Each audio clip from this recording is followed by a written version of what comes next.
Welcome back to OtakuDaiKun. It's time for more Fate Extella. You asked and ye shall receive. We've already finished off the first Umu arc, and now we're going straight in for Tamamo no Bay.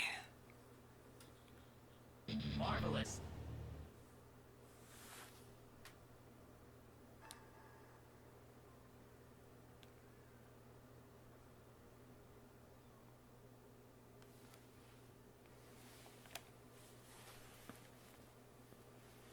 I did announce this stream under my community tab. I don't know how the notifications work, but it seems like a lot of people are actually getting informed of that. It says part 2. God damn it. Those idiots. Stupid YouTube. Well, as long as it says enter the Mikon, I guess I'm okay, and then I'll fix that later.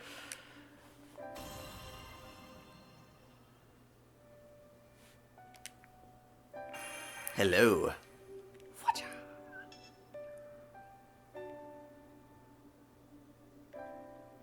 There's a significant difference between my Tamamo level and my Nero level.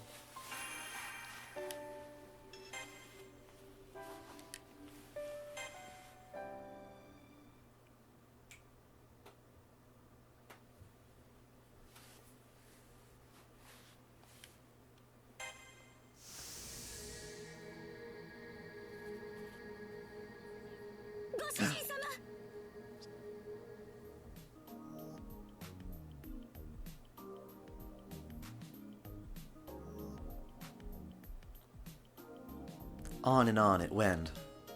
I've just awoken from a massive, terrible nightmare, with a strange feeling that I was viewing it from the outside. But it felt real. Could what I saw have actually happened? I didn't recognize any of it. Still, I can't write it off as a dream. I mean, anything's possible as long as you're alive, right? Anything's possible, like finding Elizabeth in your red room. I actually forgot about this part. As I wake up on a soft futon, I exchange looks with the girl cleaning the room in front of me. She's... That's cute tile.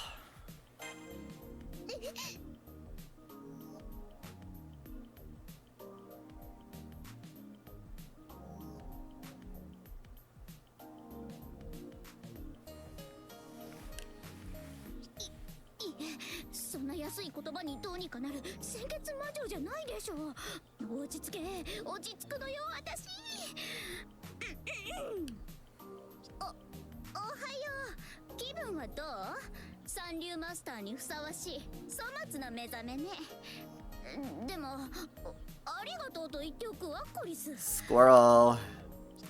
I respond with a "you're welcome." Now then, I don't recognize this room at all. Where am I again? 落ち着いてるわね。妙に色気もあるし、涼やかだし、やっぱりしかないからかしら。ねえ、なんともないの？あなた、ずいぶん長いこと眠ったままで、頭痛かったりしない？いいえ、そんなのどうでもいいわ。今すぐに逃げなさい。この城はもうダメ。全部あいつのものなんだから。寝起きでわけがわからないでしょうけど、いいから逃げるのよ。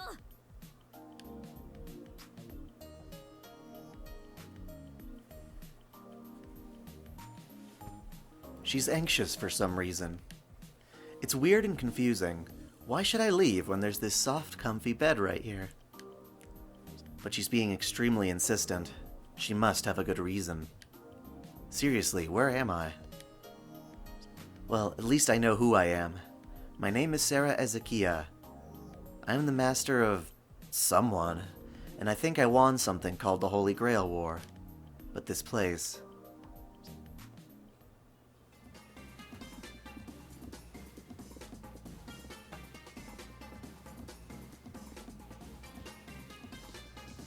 It's a city of flowers. For just a moment, I recall the profile of a single servant. Her hair was brightly colored. Her eyes were golden. Right, she was... ぼーっとしてないで早く逃げないと。あ、でもどこに連れて行けばいいのかしら。セイバーの領土までは遠いし、空白地帯とか。 Pretty much. 落ち着いて、落ち着きなさい私。コリスが安全かつ後腐れなくあいつから離れるためには。 Her? Who? Get away? Why? やれ嬉しいことめでたいこと。狐耳がピコピコとし My fox ears are tingling. 我が愛しの主がお目覚めになられたと見ました。予定より早いですけど、それはそれ。大丈夫、何の問題もありませんとも。おはようございますご主人様。店主よりの見晴らしお楽しみいただけました？気づかれた。遅かった。さて、そこな駒使い、何をほうけておる。我が主を玉座に穴一線。 She can be surprisingly vicious. はいはい、わかったわよ。連れて行けばいいんでしょ。連れて行けばメイドらしく言うこと聞いてあげるわよ。それと運がなかったわねコリス。あなたを逃がしてあげる最初で最後の機会。これであっさり消し飛んだわ。 Elizabeth is acting strange. There's no need to run. Even if I can't see her, I know exactly whose voice that is. A feminine voice full of charm and fun. The voice that cheers me on and always stands by me. It's none other than... Loading screen.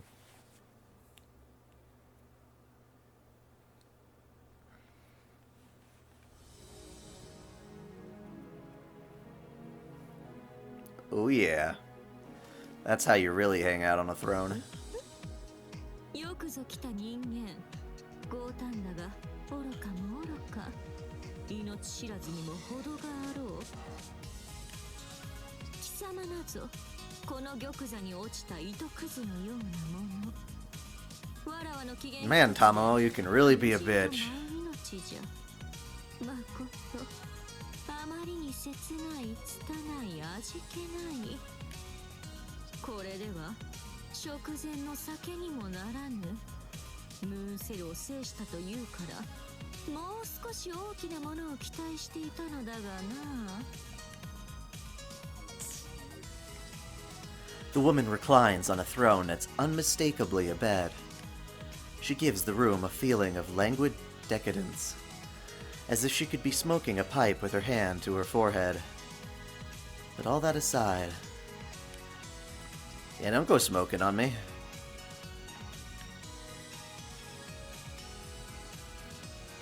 The hell's wrong with you? 食べるのはこれからじゃ。その寝ぼけ眼も愛らしい。さて、取って食おうか、焼いて食おうか。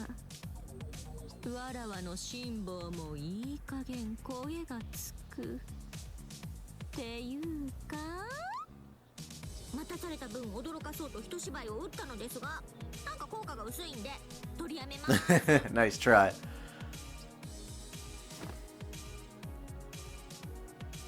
Not everyone can take a hint. That's a wonderful smile.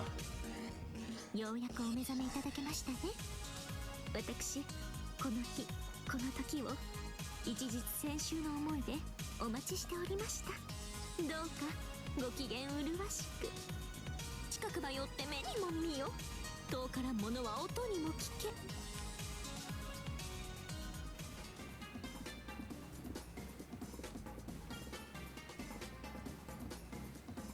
さあ、ずずいっとご覧くださいませ。ここが私の千年鏡。いいえ、私たちの千年鏡です。 Castor proudly shows me the palace of her capital city. It looks very majestic from what I can see so far. but she's the most important thing to me. There's no way I could mistake her for anyone else. No way I would ever forget her. She's the one who lent me her power, even when I was just a weak novice wizard. She's my servant, a heroic spirit who practices magecraft.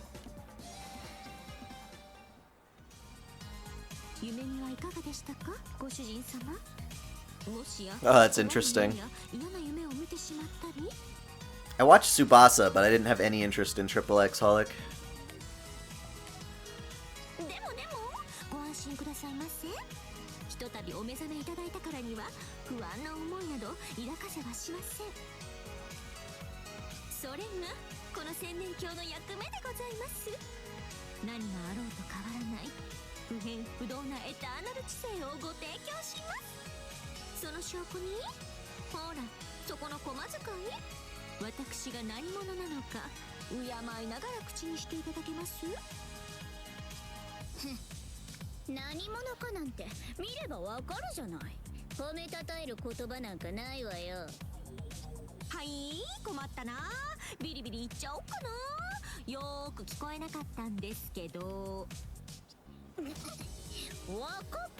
This is a very unhealthy relationship between Tamamo and Elizabeth.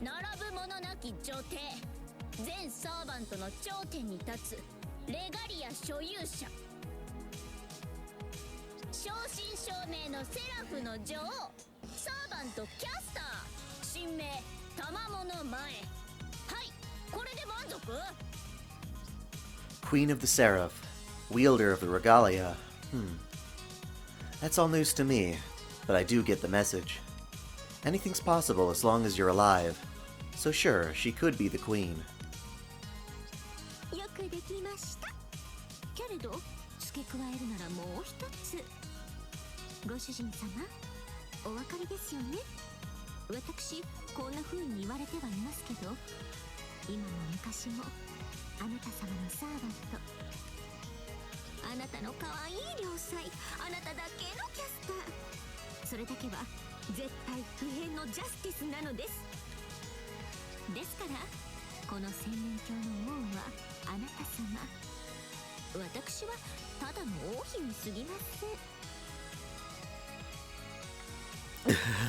What? When did we get married?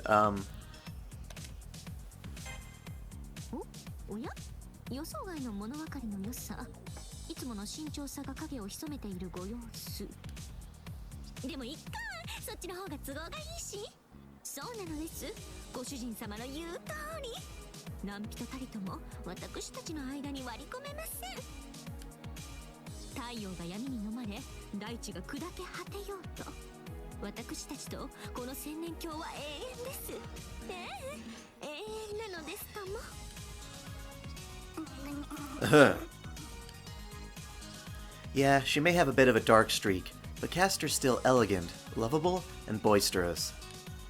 She's always been like that, and I hope she stays that way. So the one in question here is me. I'm awake now, I think, but it still feels like a dream. When I move, it's like I'm walking on air. When I think, it's like my thoughts are floating away. I try to concentrate and gather my thoughts as much as I can. There's no doubt I fought alongside her. The Holy Grail War, the Moon Cell, Seraph. We were comrades in arms, and we overcame many powerful enemies. This castle, this throne, the present, in other words. That's where everything gets cloudy.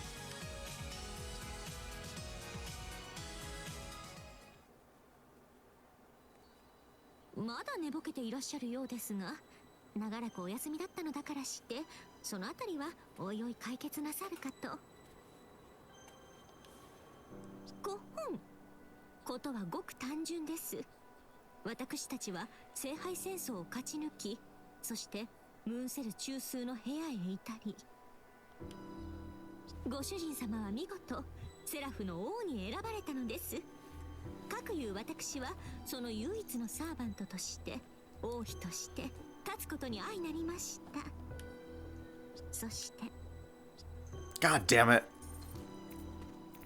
I want to kick him in the nuts.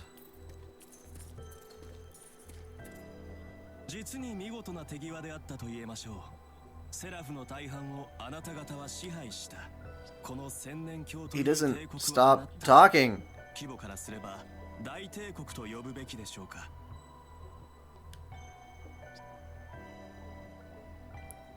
Archimedes. Alright. Him I know. Seraph System Administrator, a special servant chosen by Seraph. I met him when we traveled to the Mooncell Core to register for the Royal Authority after the Holy Grail War. He was working as the registration assistant. I walked with him a ways, and then some kind of aberration appeared. ムーンセルの王権、レガリアの所有者たるあなた方はセラフすべてを支配するにふさわしい。だからこそ私はあなた方に従うと決めたのです。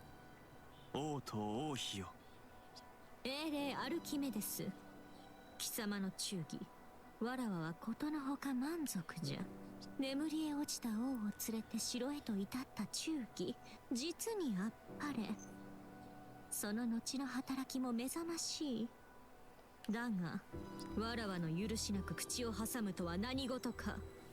我が主が目覚めた祝いの日でなければその下ちぎった She is so cruel. 歌にでも食らわせているぞ。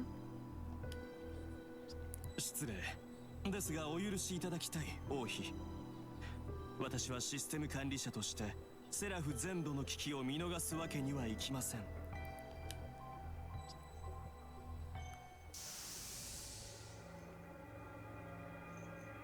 That's right. Seraph is in danger. During the registration, some kind of horrible titan appeared. That's what happened. A giant creature attacked Tamamo and I, and it held me captive. I escaped, somehow. Barely. And I got hurt in the process. That must be how I lost consciousness. セラフの異常は続いています。王と私を襲撃した何者かの存在だけではないのです。各エリアで些細な異常が絶えず生まれています。これらの異常の調査および対処、セラフの王および王妃たるあなた方にはぜひ。まったく無粋なことを申すなと言うに。だがまあ仕方なし。それが貴様の役目ゆえな。ごほん。いいですかアルキさん。我が帝国の方針はすでに決定済みなのです。まずは小生意気にも我が軍門に下らぬサーバントどもを完膚なきまでに蹂躙するのです。Tamamo should get so angry that she just rips his nuts off and feeds them. Feeds them to the fishes. I'm sure she has a koi pond somewhere around here.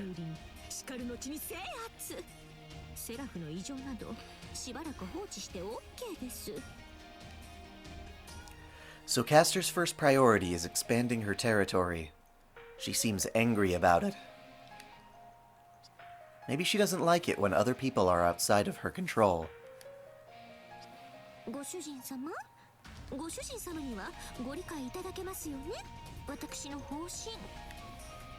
まずは敵をしらみつぶしにしてしまって、皇庫の憂いがなくなるまで蹂躙し尽くして。それが寛容、それこそ重要。私とご主人様の安寧こそが何より大切なんですから。Her tone is pleasant enough, but I can see the fangs in her smile. This place still feels new to me, and there are things about it I don't understand. With all that in mind, Let's do it! Given what I know about the current situation, I think she's making the best choice. After all, I can already tell how efficient she is. She took over the majority of Seraph while I was still sleeping. After all, I think she'll do just fine. ご理解いただけると思ってました、ご主人様。もしもお前は間違ってるだなんて言われたら、私自分を許せぬ悲しみのあまり、アルキメデスをそれはもうひどい拷問にかけてから、ご主人様ごと自らを牢獄に閉じ込めて。Why do you have to lock yourself up in a cell? よよよと泣き伏せるところでした。私への処罰は余計ですよね。うん、余分よね。 Damn straight. そうな男を拷問にかけても楽しくないし。分かりにくいと察しましたので説明しましょう。つまりキャスター王妃はあなたが賛成しようが反対しようが自分の方針は変えないと言っているのですよ。いやん、アルキさんたらあけすけん。そういうのは歯に絹かけてこう混ぜご飯を油揚げで包むように言わないと殺しちゃうぞ。 Right. Archimedes drives the point home for me. Even if I do have Castor's ear, who knows how much she'll actually listen? A sudden chill shivers down my back. If anything I'd said before, in complete obliviousness, had appeared to hurt her feelings. Who knows what she might have done? はいはい、そこまでそこまで。のろけならあの悪趣味な部屋でやりなさいよ。アルキメデスの話まだ終わってないんですけど、お妃様。エリザベートの言う通りです。我が命を賭して申し上げる王妃。これまでは王は眠っていましたが今は違うのです。であればこそ私は語らねばならない。ムーンセル中枢にて王を狙った敵は存在する。現在のセラフは危機的状況にある。そう結論付けるのが正当であり、王と王妃にはこの状況の打破をこそ講じていただきたく。アルキメデス貴様。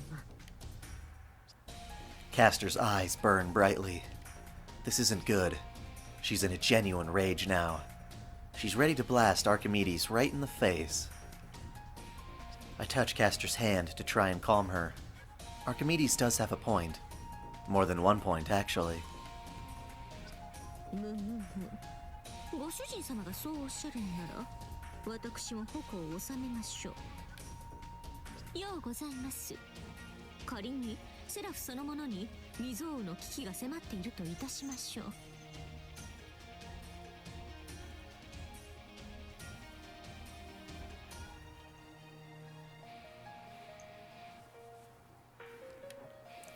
でもそれが何だというのでしょう。そんなもののために限られた時間を無駄に費やせと。私はただご主人様と仲睦まじく暮らしたいのです。それだけで良いのです。他に欲しいものなんて。おへそで T 湧きまくりね。そんなはずないじゃない。強欲、独占、快楽優先があんたでしょ。一つ幸せが手に入れば次の幸せも欲しくなる。それが女ってもんじゃないのっていうか、あんたの本性はもともと。はいそこ、天罰敵面。ビ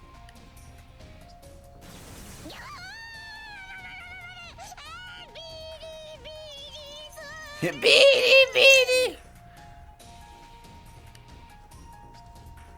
こほん、腰を折られてしまいましたね、ご主人様。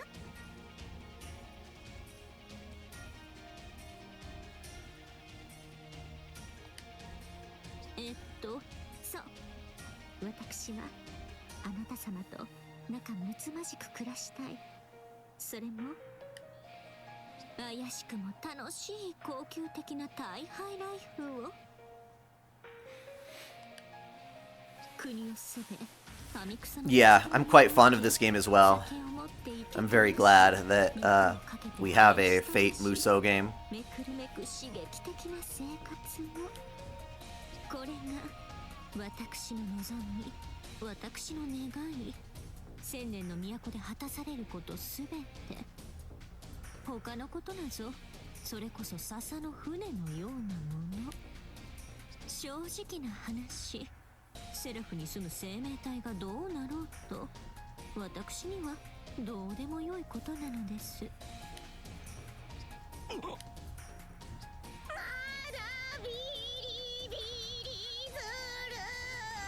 The freaking animal. この哺乳口見たでしょ。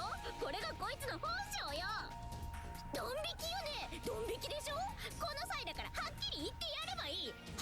Oh god.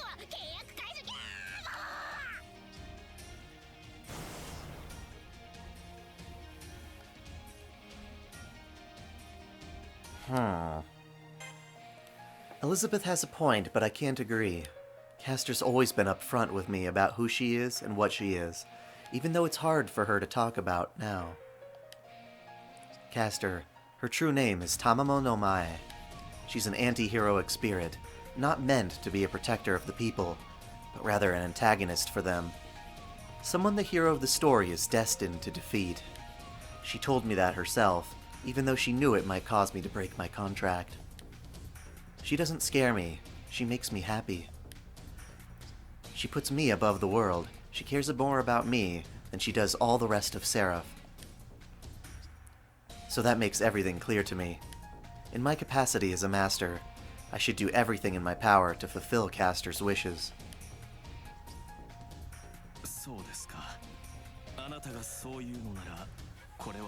A complacent corruption, I suppose.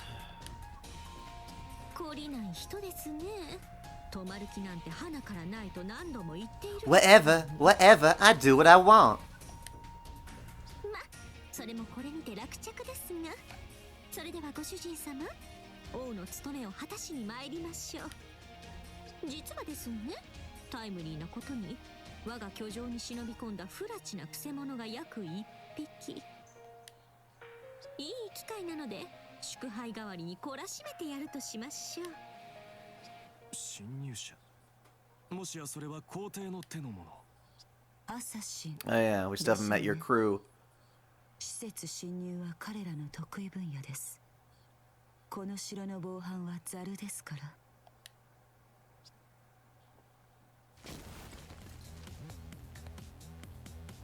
失礼。驚かせてしまい Hey, ました。Medusa.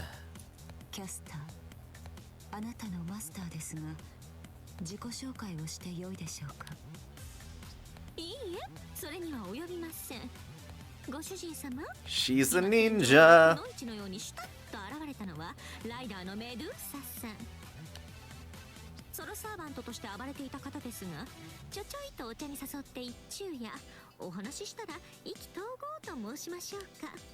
今では持ち前の素早さを生かして諜報活動に専念してもらっているのです。いえ、暴れていたわけではないのですが。まあいいでしょう。大筋に間違いはありません。争いに参加するのは不本意ですが、レガリアには逆らえませんので、今後ともよろしくお願いします。相変わらず陰気な方ですね。まあ美人であることをひけらかすよりはいいですけど。メドゥーサさんがいるということは、もしかして呂布さんもこちらに？はい、ランサーと共にそろそろ到着する頃合いですね。いえ、マスター、この城に集いキャスターを仮初めの主君と認めたサーバントは4機。 No, this is the legit Tamamo no Mae. うち1人は私であり、そちらのランサーも含まれます。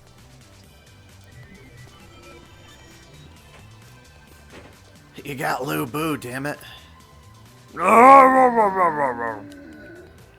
失礼、邪魔をする。マスターが目覚めたと聞いてな。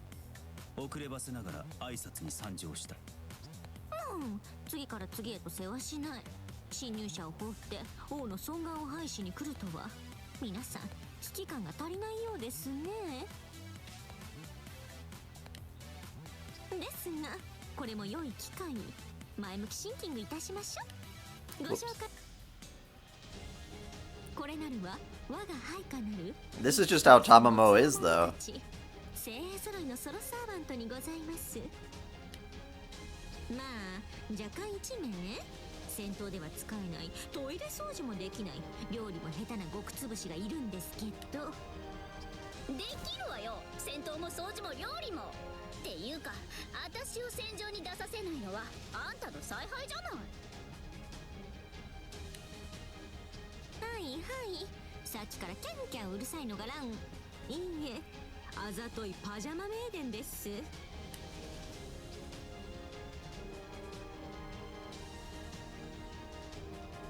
次なるはバース I'd rather have Diao-chan than Lubu. Diao-chan is an assassin. 好き放題に暴れ回った生きる城塞。法天画劇を携えし、剛力無双の共有。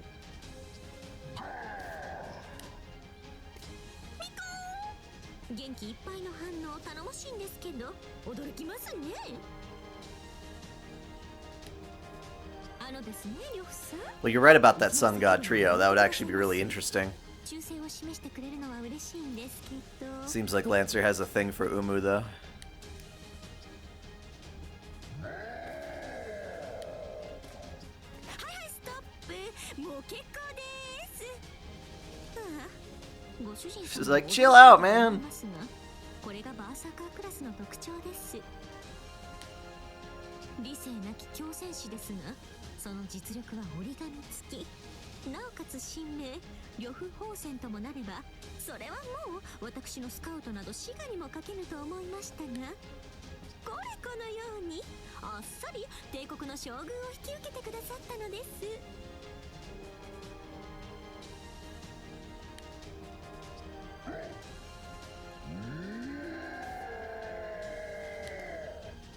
はい、勝ち時ありがとうございます。ダメ元でスカウトした甲斐がありました。呂布さんといえば、私がガードに徹しても一撃で瀕死にしてくれた卵殺しの大臣ですが、過去のことは水に流しましょう。 That's a little crazy. 呂布さんこそ真の忠義者です。玉も過去の経験からそういうの分かっちゃう。 Oh, I've already beaten Extella. I have a couple of videos on it on my channel from way back, but everyone voted for which game they want to see me play, doing a full story through of this one. お次は先ほども紹介したくのいちライダー。メドゥーサさん、自己アピールがありましたら遠慮なくどうぞ。 Maximum no chill. 主人様に色目とか使ったら殺しちゃうぞ。私からは何もですが、そうですね、セラフの混乱が続くのは問題でしょう。その点、あなたのような人物がキャスターの主人であるというのは喜ばしい。 Yeah, I love this game. いえ、何かあればいつでも私を頼ってください。私のクラスはライダー。 Though I'll admit I'm more excited about the sequel. Xseed better announce this shit soon. I need a localization. 悪のくだりは余計です。まあ事実ですから否定はしませんけど。こっほん、そんなことよりオーラスです、ご主人様。どうぞご覧くださいませ。我が配下4機、最後の1機。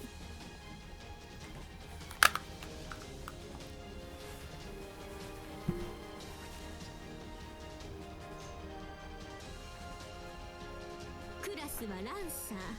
懐かしきインドのジョーコにて、その人ありと歌われし太陽の英雄、その名も高き。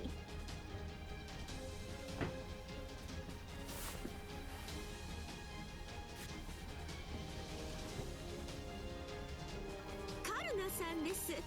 なんとカルナさんなのです。もう一度言いますよ、カルナさんなのです。これほどの大英雄が加わった帝国がかつてあっただろうか、いやない。まさに我が軍の大黒柱。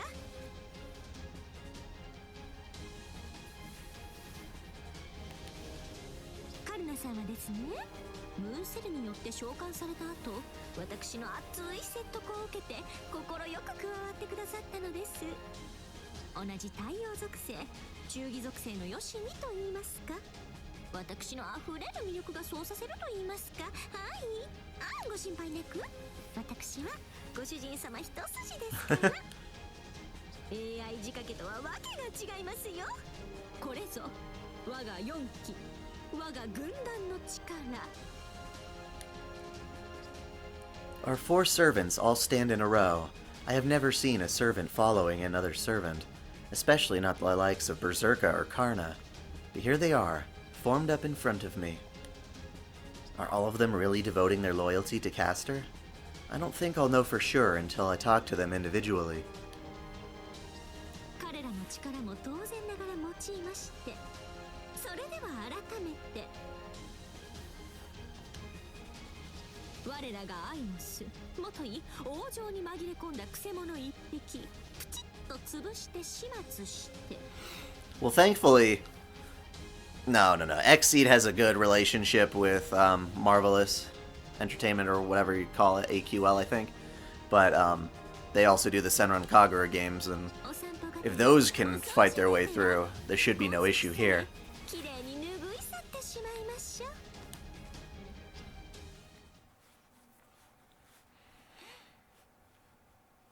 Tamamo Extella.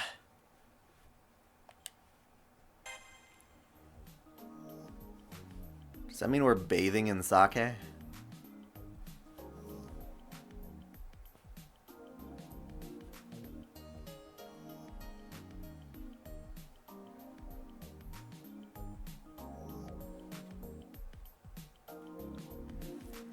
What's up?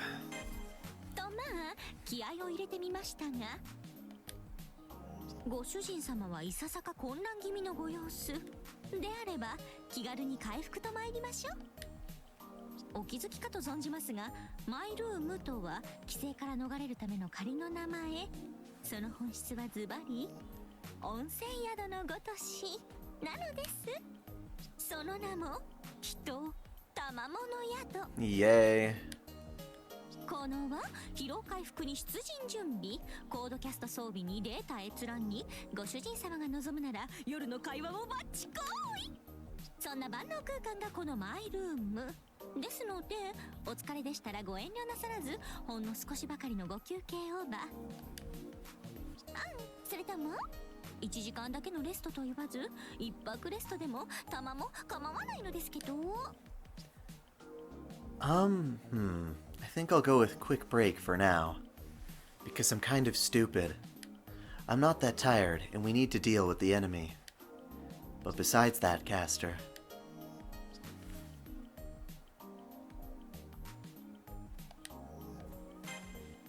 それはもう女王だなんだと言ってみても、所詮は私一階の美女に過ぎませんし。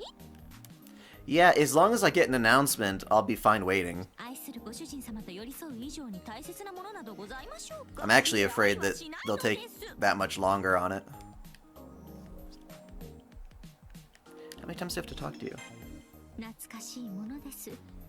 こうしてまた戦うことになろうとは。でもそれほど昔でもないのですよ。月の聖杯戦争が行われていたのは。多くの出会いがありました。別れも同じく。どこかの狭間で行われていたものもあったような、なかったような。 I remember how it was back then. Back then. The Holy Grail War, the Moon Cell, Seraph, Castor and I fought side by side. And we survived to make it all the way here, talking together in my room. Here we are in this royal palace. My room is different than the room we had to ourselves in the Holy Grail War. Castor apparently made it that way, to her tastes, obviously. But besides that, there are still a few things I want to know.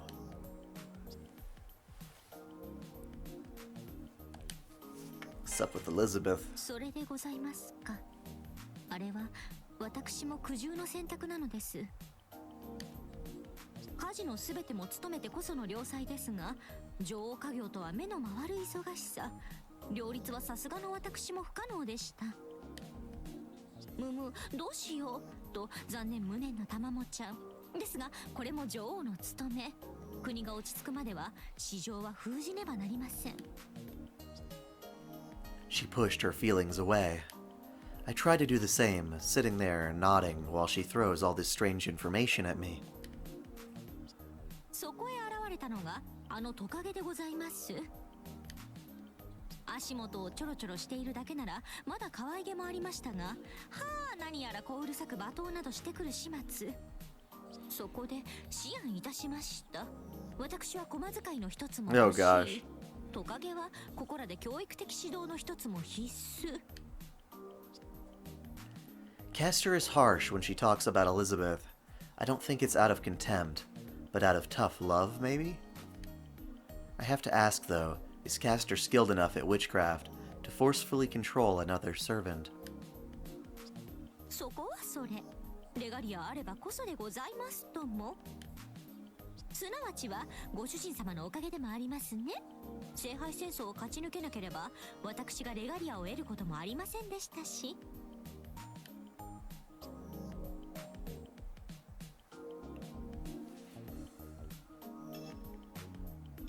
Let's check out your closet. What can you wear? Undress. Azagakse. どうです、ご主人様。私輝いてます。ババンと気が合っちゃいました。たまもは Quite the ridiculous bikini there.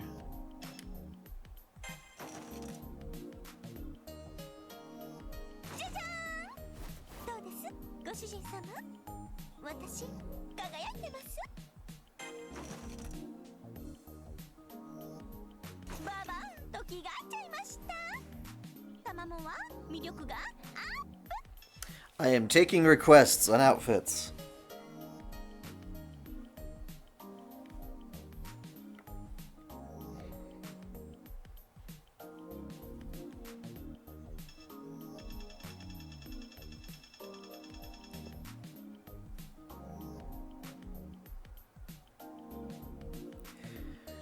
Anyone want a certain outfit? Welcome.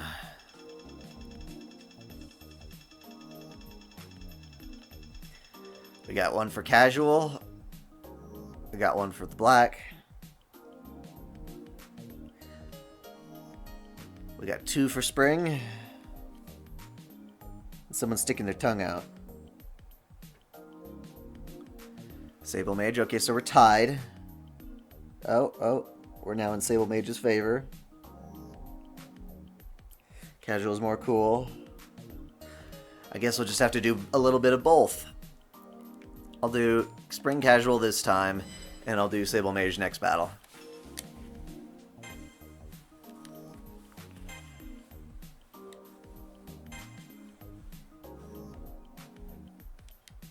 I'll just go with normal. I'm not as familiar with Tamamo.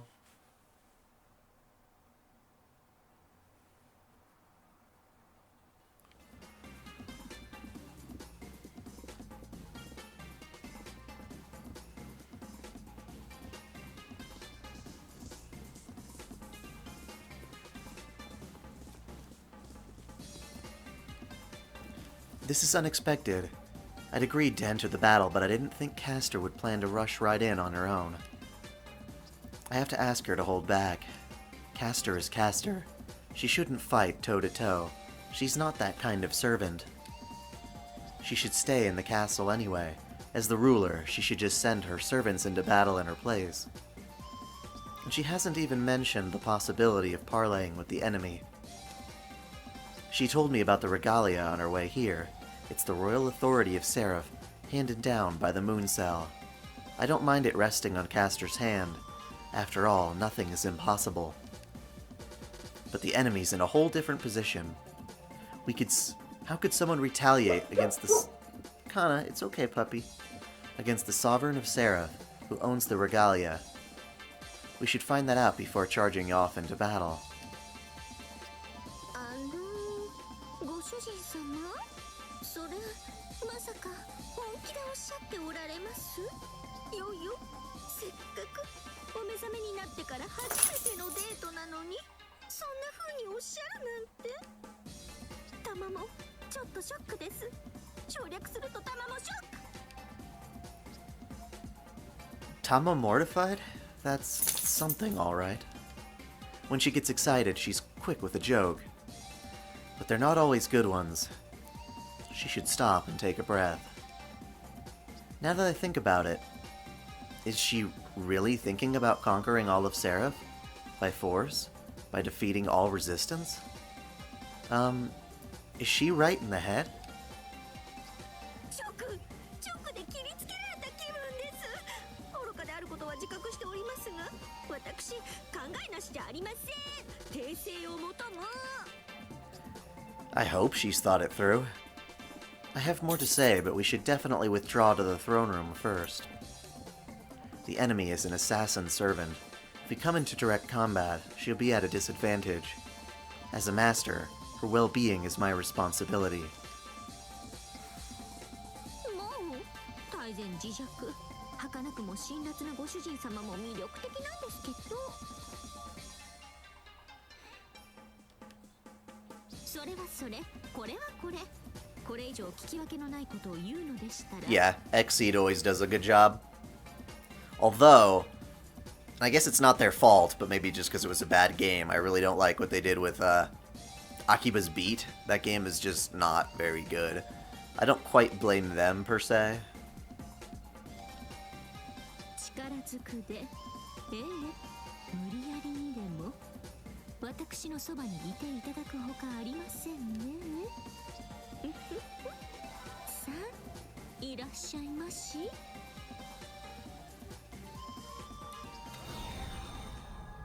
What?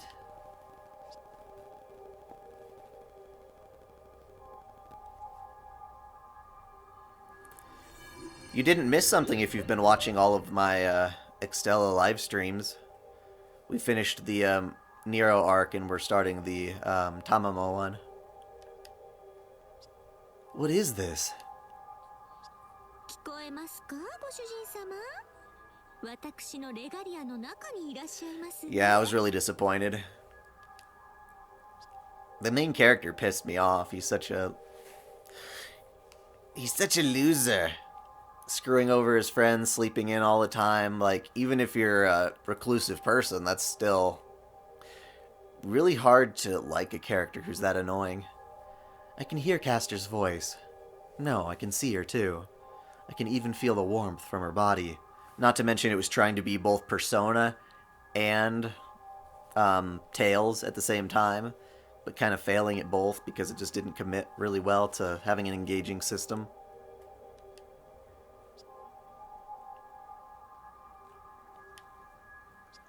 お分かりですね。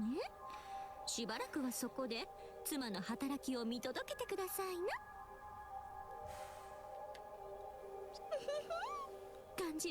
感じますよ、ご主人様の息遣いを。これで私たちは一心同体。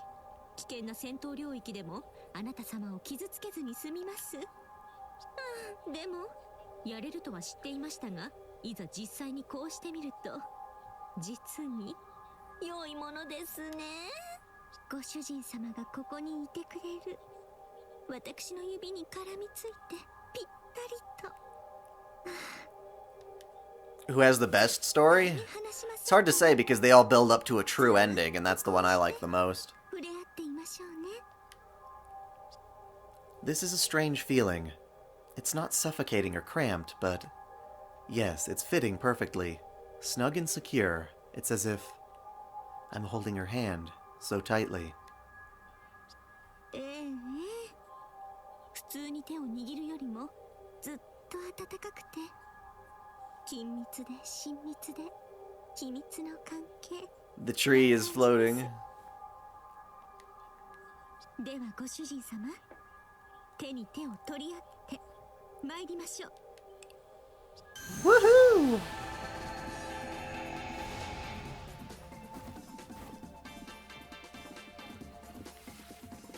Let's do it!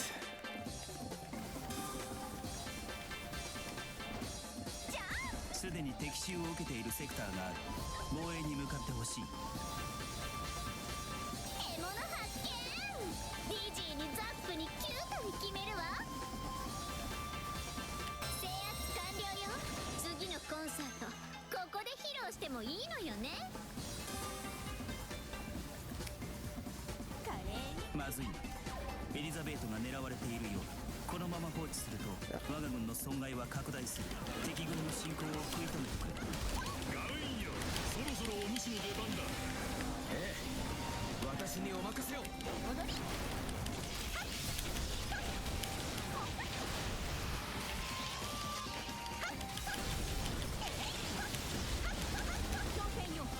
Okay, I like that one. エリザベートが再び狙われている。敵がたどり着くより先に食い止めてくれ。まったくあの小遣いは何を狙われれば気が済むのか。うるさいわね。私のせいじゃないでしょ。良いな。進行の手を緩めるなよ。無論敵に楽をさせる気はない。制圧は火のごとしだろ。一気火星だ。なだれ込め。ここは戦場。勝利を手にするまで私は戦うまでのこと。制圧完了。この調子で徹底的にぶっ潰します。見事達成です、マスター。弾も感激しました。このままだと味方がやられちゃ No, they いま won't. す。500体撃破か。おめでとう。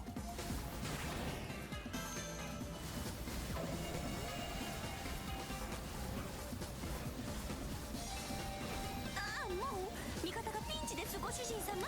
面倒ですが助けに行きましょう。プラント発 I'm 見。 gonna try to reach this plant before it takes another base. But I'm probably not gonna make it.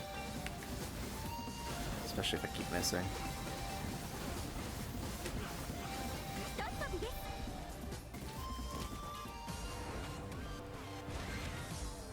Alright, Gawain. 従者ガウェイ参上しました。狐 Where are you? とはいえ Okay. 女性は女性。手荒な真似はしたくありませんが。覚悟するのは貴様の方よ。わらわ以外の太陽など目障りじゃ。いいですね。見事な手腕でした。いいですね。見事な手腕でした。ここまでの相手とは本気でいきましょう。来ました。 Just die already. I don't want you taking over a base.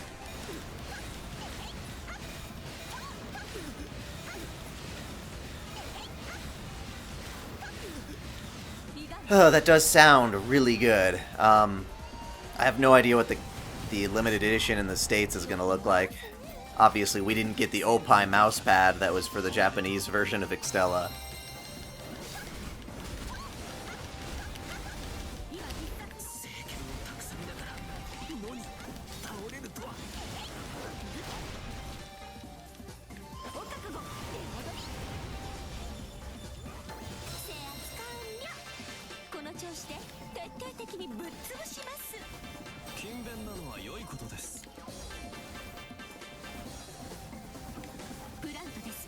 Quit trying to take over my damn bases. I'm coming for you. Acha.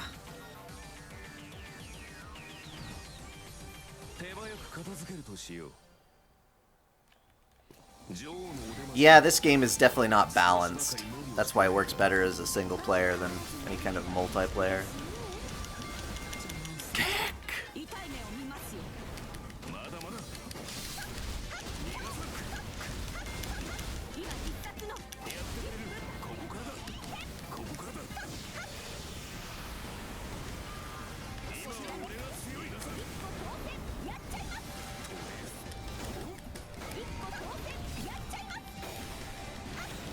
Yes, Nero Bride had an Opie mousepad for the Fate Extella in Japan.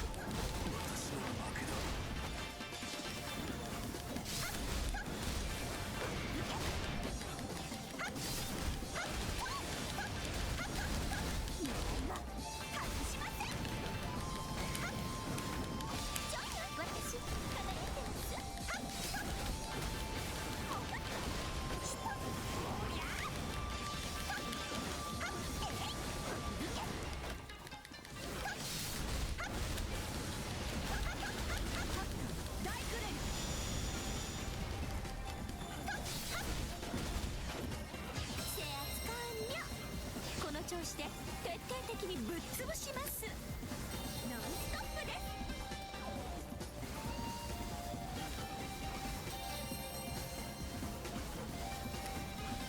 華麗に決め。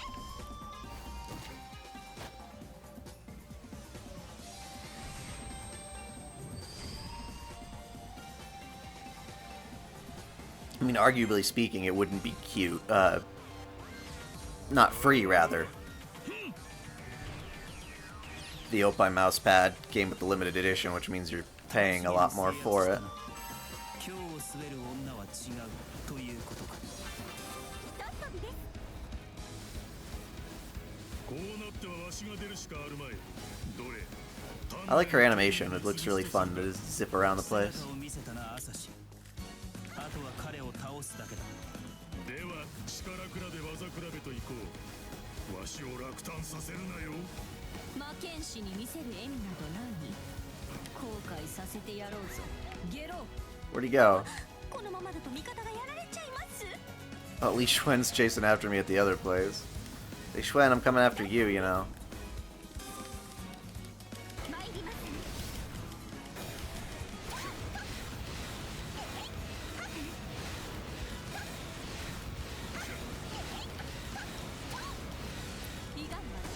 I don't like the new Archer design. He looks really weird.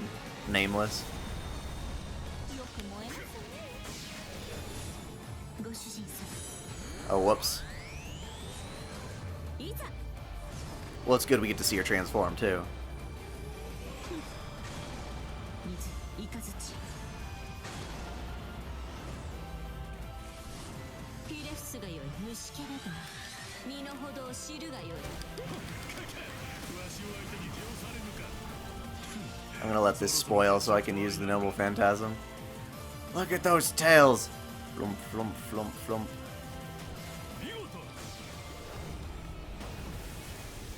魔剣長領五体嵐にして大河のごとし。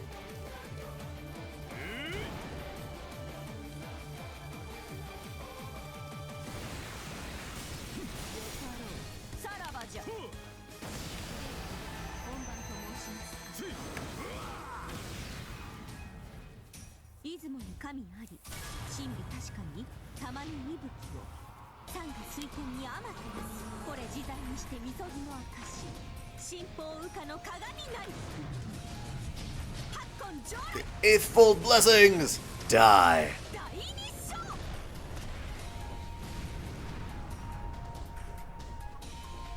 Ma. Mama, mama, mama, mama, mama.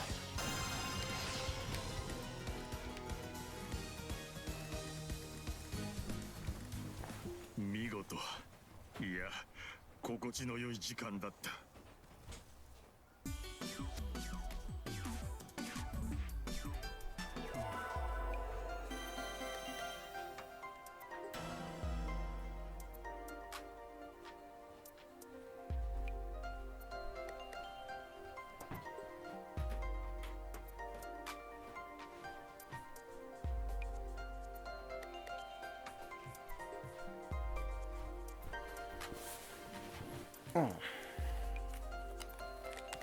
Yeah, I know I didn't kill a lot of people. I'm trying to go quickly.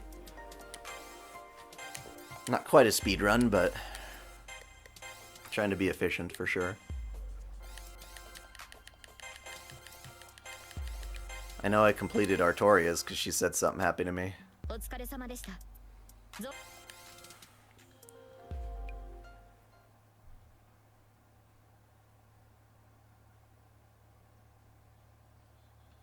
何やら吠え立てていましたが、どうということはありません。所詮はゲローですとも。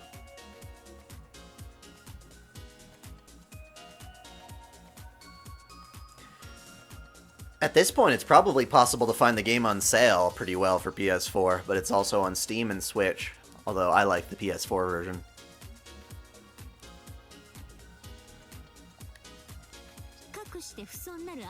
Get more DLC, though, if you go for the Switch version. ご覧いただけましたか？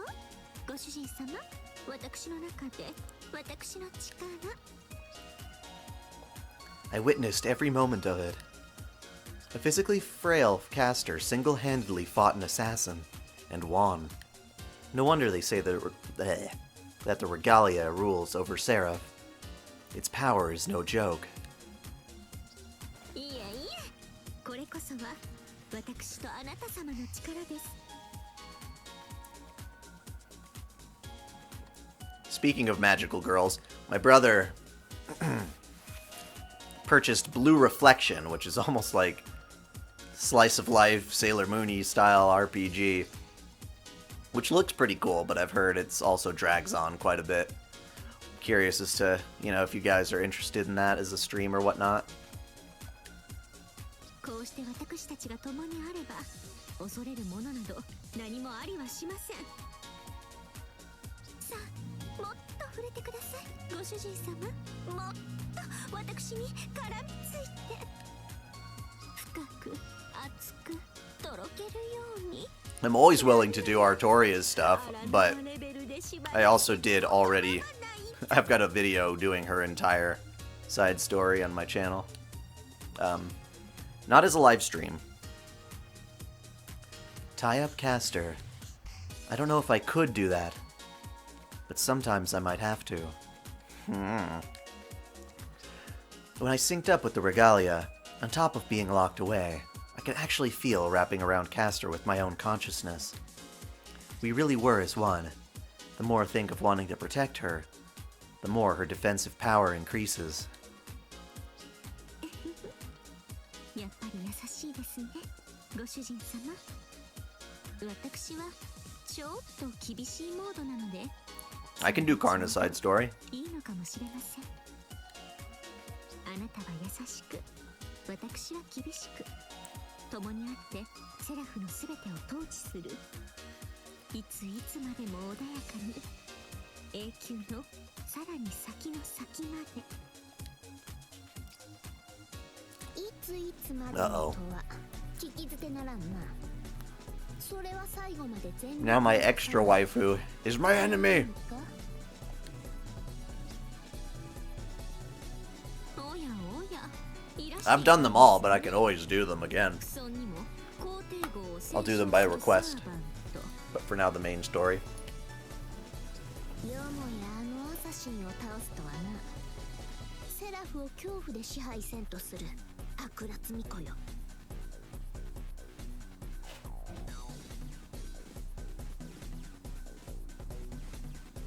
だがその横暴もこの辺りが収め時だ。知らぬ中でもなし。引導は世が渡してやろう。毒が魔鳥の千年鏡に咲き誇る花はなし。万来の喝采、汝の知性には響き渡らぬと知れ。サーバントセイバー、貴様の悪逆を止めんがためここに降臨だ。 I never said I'd do the Blue Reflection DLC.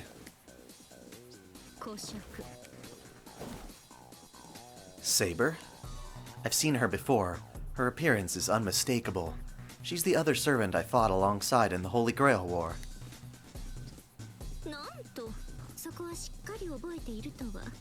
ちょっとだけ指輪をつねりたくなる私なのであった。でも、そんなことはどうでもよいではない。 Will I play VR chat? I guess I could.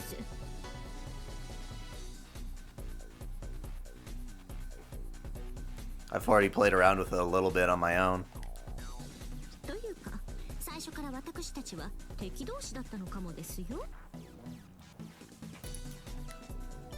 少なくともあなたにとってこの私はムーンセル中枢に通じる道で。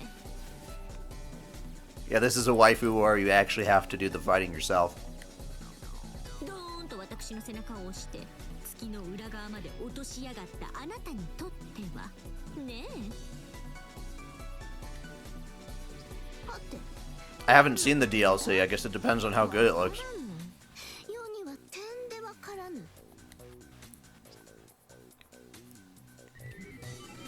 そうじゃよ。そなたも覚えてはいるまい。いやもう全く覚えてはおらぬのだが。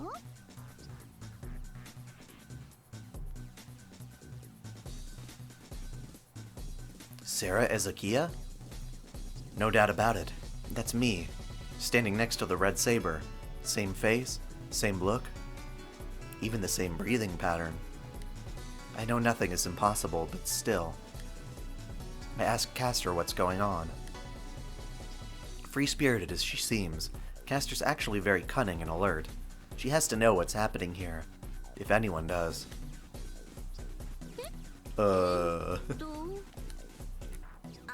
そうそう、私ったらお話しするのを忘れておりました。実はですね、ご主人様はなぜだか精神と魂とにサクッと分かれてしまったのです。Stupid Archimedes only told her about the two. でも、どうかご安心くださいませ。私が何より惚れ込んでいる池玉こそあなたです。Yeah, it's like animal cruelty. Shocking to Liz. I've actually heard of this. I believe there are 3 elements involved, building a digital shell for oneself. If I'm the soul, then what must that mean? Oh, then that must mean the one over there is indeed the mind. I get it. That's why I have a floaty sense of reality. The mind controls the expressions of passion and emotion.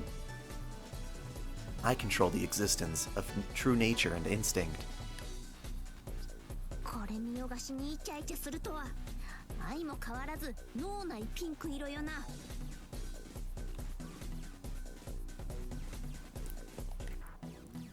Yeah, Liz gets shocked quite a bit. 貴様もすでに事態を把握していよう。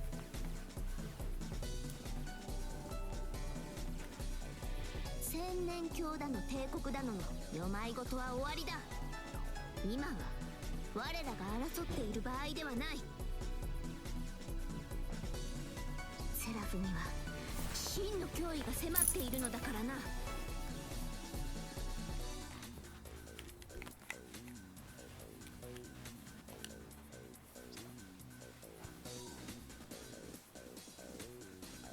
True threat.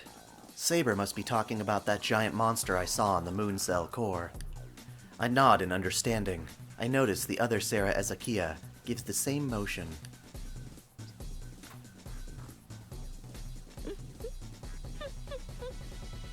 いとおかし。貴様の言い分はそれだけか。それで、それが何だというのです？ You don't electrocute your children. That's not parenting.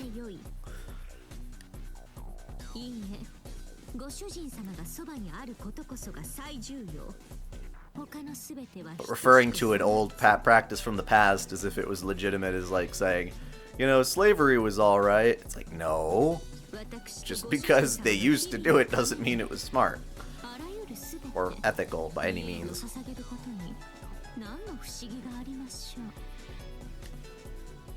共闘はできぬというのだな。無念であると嘘偽り That said, Liz is like the ultimate brat. ならばセラフを支配せんとする悪の女王を世は倒すしかない。たとえもう一人の奏者を失うことになろうとも。奏者よ、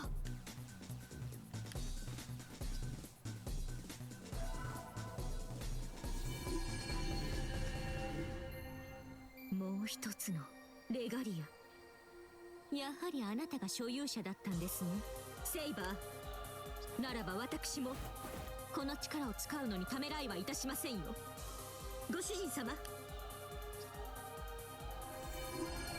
さあムーンセル、我らの王権を認めるならばここに月の女王たる力をよこすがよろしい。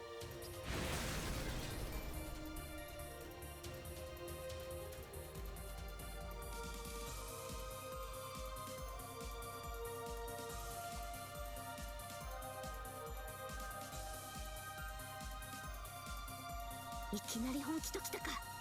ならばこちらも行くぞ。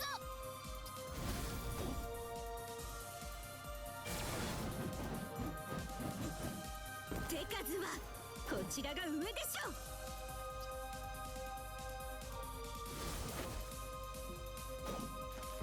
古尺線の動きから天の動きによる猛襲、見事阻んでみせたなキャスター。接近戦なら一気に落とせると踏んだが、さすがそうもいかぬか。とはいえこのまま攻めれば落とすのはたやすい。十中八九は世の勝ちであろうよ。しかしアサシンとの戦いに疲弊している貴様を全力で落とすのは今日がそがれる。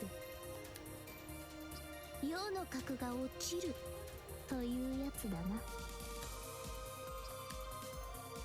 ここは預けようキャスター。 What'd you miss? I'm through the first battle in Tamamo's story. そこまでの力を持ちながら今持つがゆえに私利私欲に走るのか貴様は。この世の終わりにあってなお警告の化粧である身を選ぶとは悲しきものよ。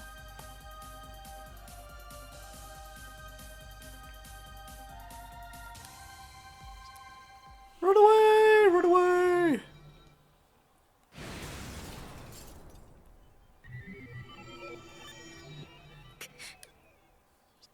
私利私欲、そうです。そうですとも。この私が私の愛するあなたと共に国を取る。すべ暗い、そしてそれの何が悪いというのです。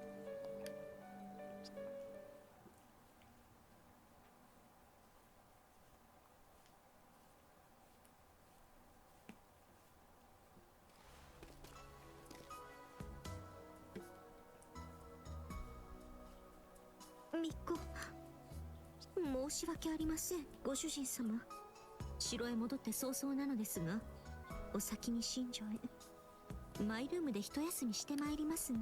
魔力の消耗が思ったよりもきつかったようで。よろしければご主人様もご一緒しますか。起きたばかりで眠るのはノーサンキューでしたら、こちらの心地よい玉座でどうかごゆるりと。城も玉座も空気の一粒まであなたの所有物。あなたの私の所有物。どうか存分におくつろぎくださいましね。何かご用がありましたら駒遣いにでもお言いつけください。本当は私が手ずから満漢全席の一つも振る舞いたいところなのですけど、どうにも女王というものは忙しくって。ですから雑事の類はしばらくの間駒遣いに任せています。ご主人様もお好きにお使いください。ではではお先にお休みなさいまし。 Good night, Tamamo. I just realized her hood has room for her ears. It's cute. 眠ってる私に呼ばいをかけてくださいましても、私一向に構わないどころかどんと来いですので。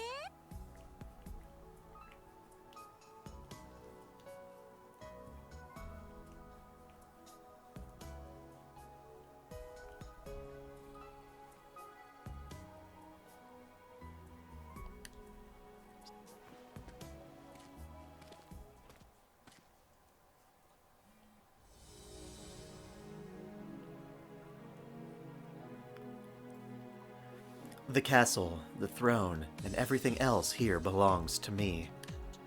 To me and Castor, really. Why is that not sinking in yet?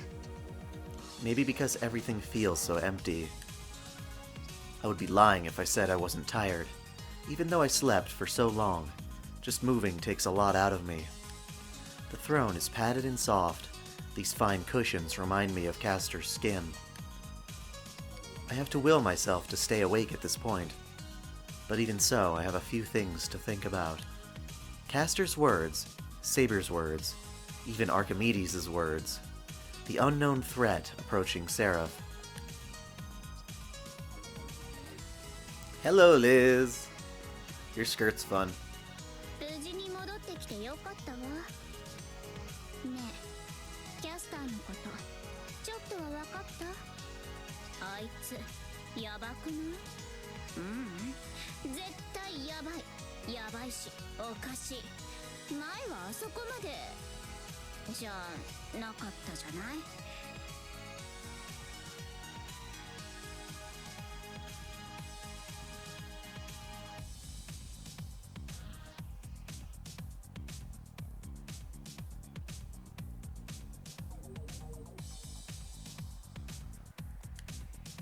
最初はただ塞ぎ込んでたぐらいだったんだけど、レガリアの指輪？あの力を使い始めてからみるみるうちに暴虐の女王様になっちゃって、今じゃあんな感じ。逆らう者はみんなこれよ。経験則から言わせてもらうけど、こんなの破滅へまっしぐらよ。絶対ろくなことにならないから。だから They should say it's more like her tail fur or something like that. Like a nice cozy throne, not like a fleshy throne. Like, what? I understand what Elizabeth is trying to say. I even understand where she's coming from. The situation isn't good for Castor, and she'll likely be in danger if she stays like this. It's true, I've known it ever since we reunited on the throne. But that's neither here nor there. I don't want to stop Castor or deny her anything. I want to let her do what she wants right now. 本気？このまま放っておいていいの？さっきアルキメデスと一緒にどうにかされかねない感じだったでしょ？ She has a point. But Castor must have had a good reason for acting this way. なかったら？いえ、何か理由があったとしても、あいつが決してそれを口にしなかったら。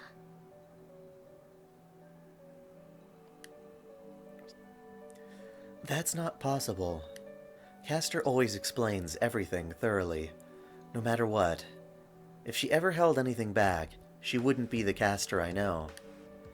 If that time ever comes, I will have to fulfill my responsibility as her master. そこまで信じられるんだ、あいつのこと。だって分かってるのよね。例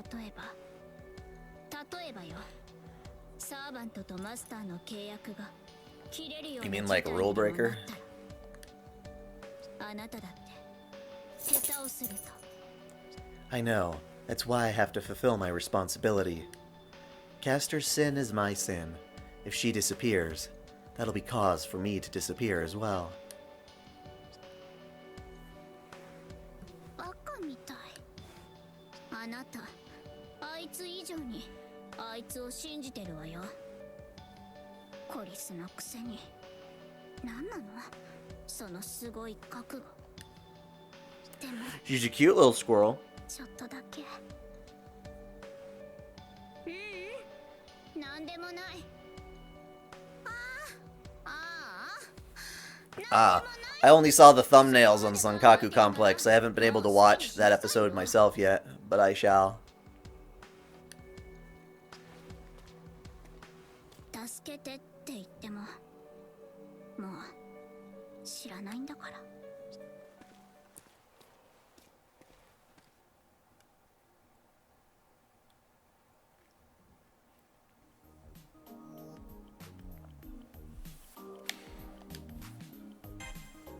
初陣お疲れ様でございました。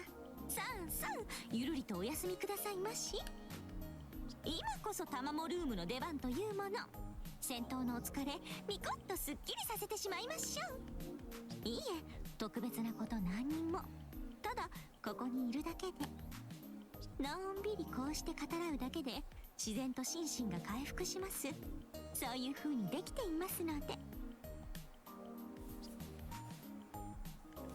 What do you think of that son of a bitch?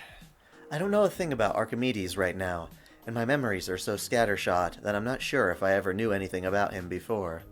So I'd like to get Castor's take on him. アルキメデスさんですか？あの方はそうですね。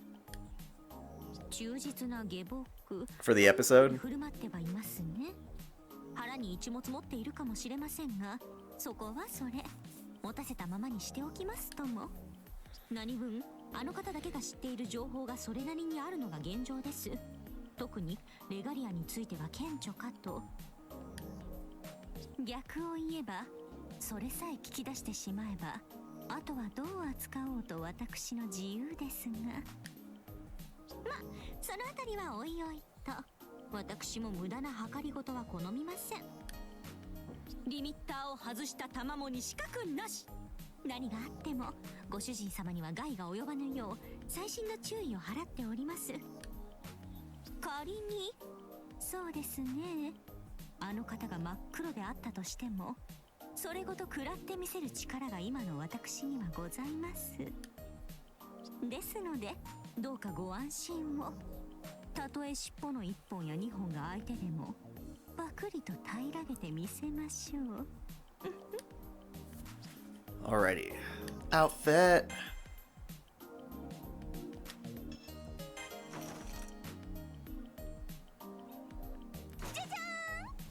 どうです、ご主人様。私輝いてます。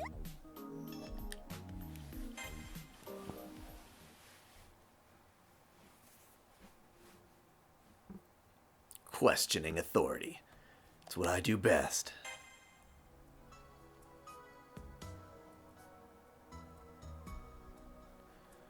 Oh, I sense someone nearby. I open my eyes. I see a beautiful sight. Even awake, I feel like I'm still dreaming. Her eyes glow in gold. Her hair shines bright. The woman who stands and fights beside me. She's close to me, incredibly close.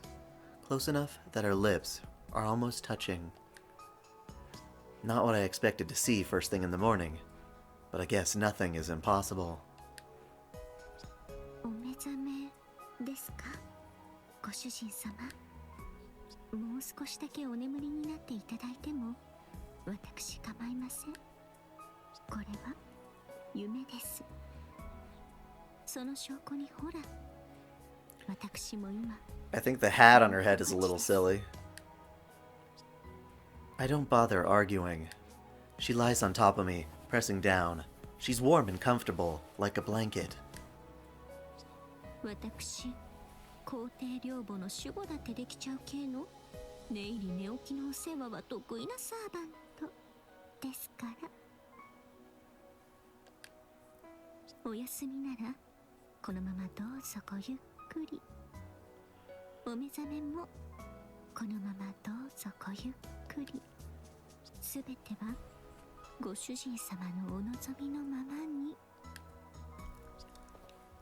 A former guard at the mausoleum of the Yellow Emperor. I remember that she can establish a secret connection with a certain negative energy, which guides luck from the Kunlun. She also has a mirror which can reflect the golden light of the sun. It's great that she has so many titles and jobs. You can't go wrong without branching out. With branching out, god damn it. Frankly, I wish I had more than one name. But that's neither here nor there.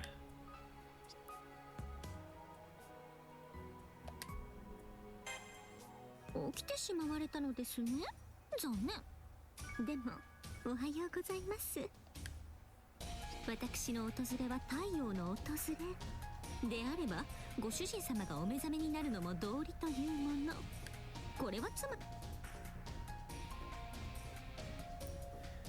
I get up and respond with, "Morning, looks like a nice day." Castor casually I think it's supposed to be slides toward me. And then she sticks with me. We're basically glued together.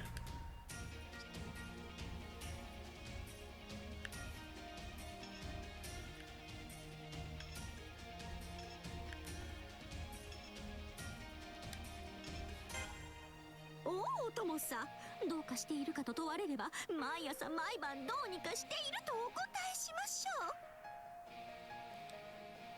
う。だって愛するご主人様にこんなにぴったり寄り添って毎日を過ごせるとか賜もったら超ハッピーなので、どうにかしない方がよっぽどおかしい濡れ手に泡の焼き花栗、積極的にチャンスをつかむと決めたのです。 Seize anything she wants? Speaking of seizing, if I can stretch my hand a bit, I can grab her hypnotic, fluffy tail. But I'm 90% sure that's not what she means. All that aside, when I'm talking to Castor like this in my room, nostalgia begins to rise up. Castor's the same as ever when she's in here, but when she goes out to the throne room, she shows her dangerous side. I have to find out why. 私、セラフに会ってあなたに寄り添うこの賜物の前は今度こそ、いいえ、二度とあなたを話はしません。お仕えいたします。永遠に長く長くあなたが愛してくださったこの姿のままで。 Her words are melancholy, but full of genuine heart. This isn't her usual cheerful courtship. This is quiet, something she can't just laugh off. I feel like I've seen her say farewell like this before, in the middle of the moon's Holy Grail war. Or like in the middle of a fight, something from a dream I can't quite grasp. なんですか、ご主人様。そんな風にじっと見て。ダメです。ダメ。ただでさえ今のあなたはイケメンの極みというか、イケメン魂、イケ玉そのもの。それがそんな儚げに押し玉って。ああ、もうダメです。ダメ。いただきます。お皿まで残さずいただきます。 Oh boy. Huh? I was just looking at her. I didn't even mean anything by it. How did it come to this? 英霊たるもの、スエゼン食わぬはあれのあれ。構いません、構いません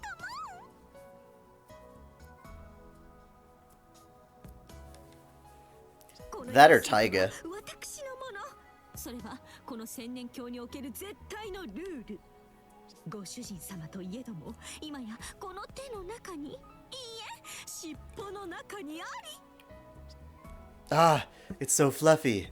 The fluff is getting out of control. Stay, Castor. 尻尾をそんな風にいけません、ご主人様。でもすごい、こんなのって初めてです。ご主人様のお気持ち理解しました。こう軒並みまるっと私に委ねてくだされば万事解決。あなた様をセラフの帝神中央にして差し上げましょう。 Ah, she finally said it. She really did say it. She's been telling me all this time that she's not that kind of woman. But this is like she's declaring she's Daki herself. I tell Castor to calm down and remember why we're here. But the situation continues to advance like a rolling boulder. Castor removes her sash, and she and I... Oh, Elizabeth, the cock block.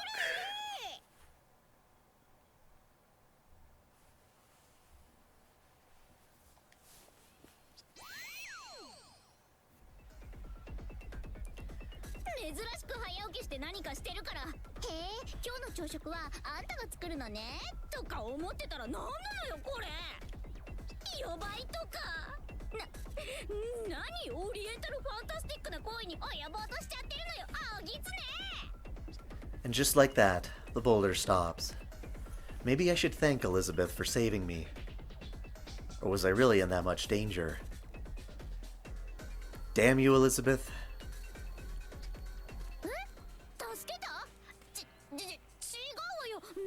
勘違いしてるのよ。やめてよね、嬉しいじゃない。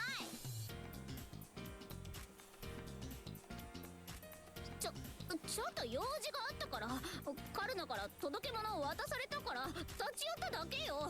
気がついたら飛んでたのよ。竜だし。別にあんたのことが心配になったからとかじゃないのよ。へえ、なるほど、そういうことですか。隣の家の幼なじみ？それって隣国の領主の娘ってこと？いい、その設定ベーシックだけどフェイバリットよ、クリス。公爵。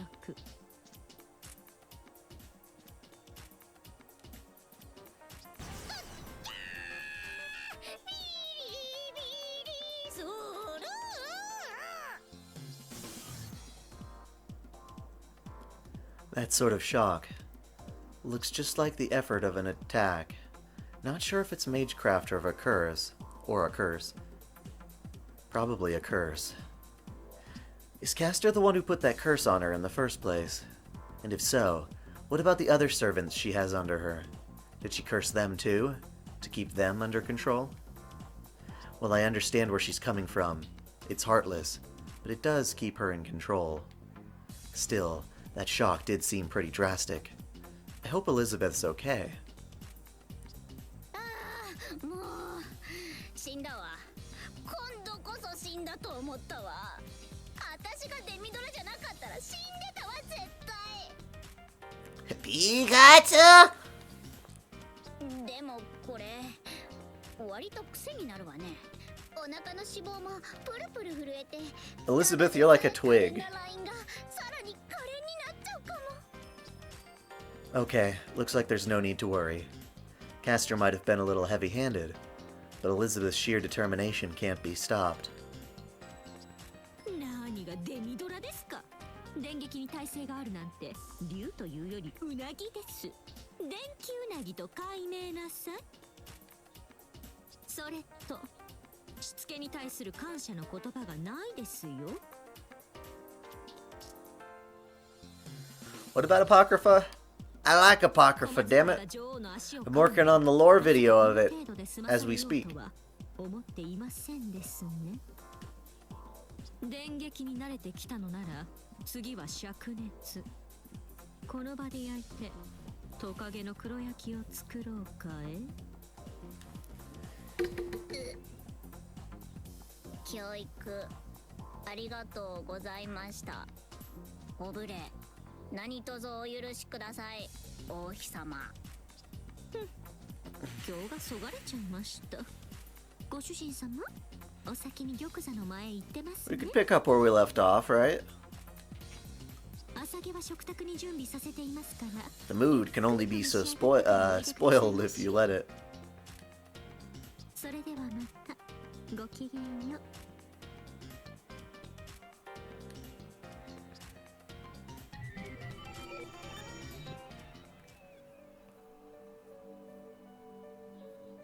やめてこないで。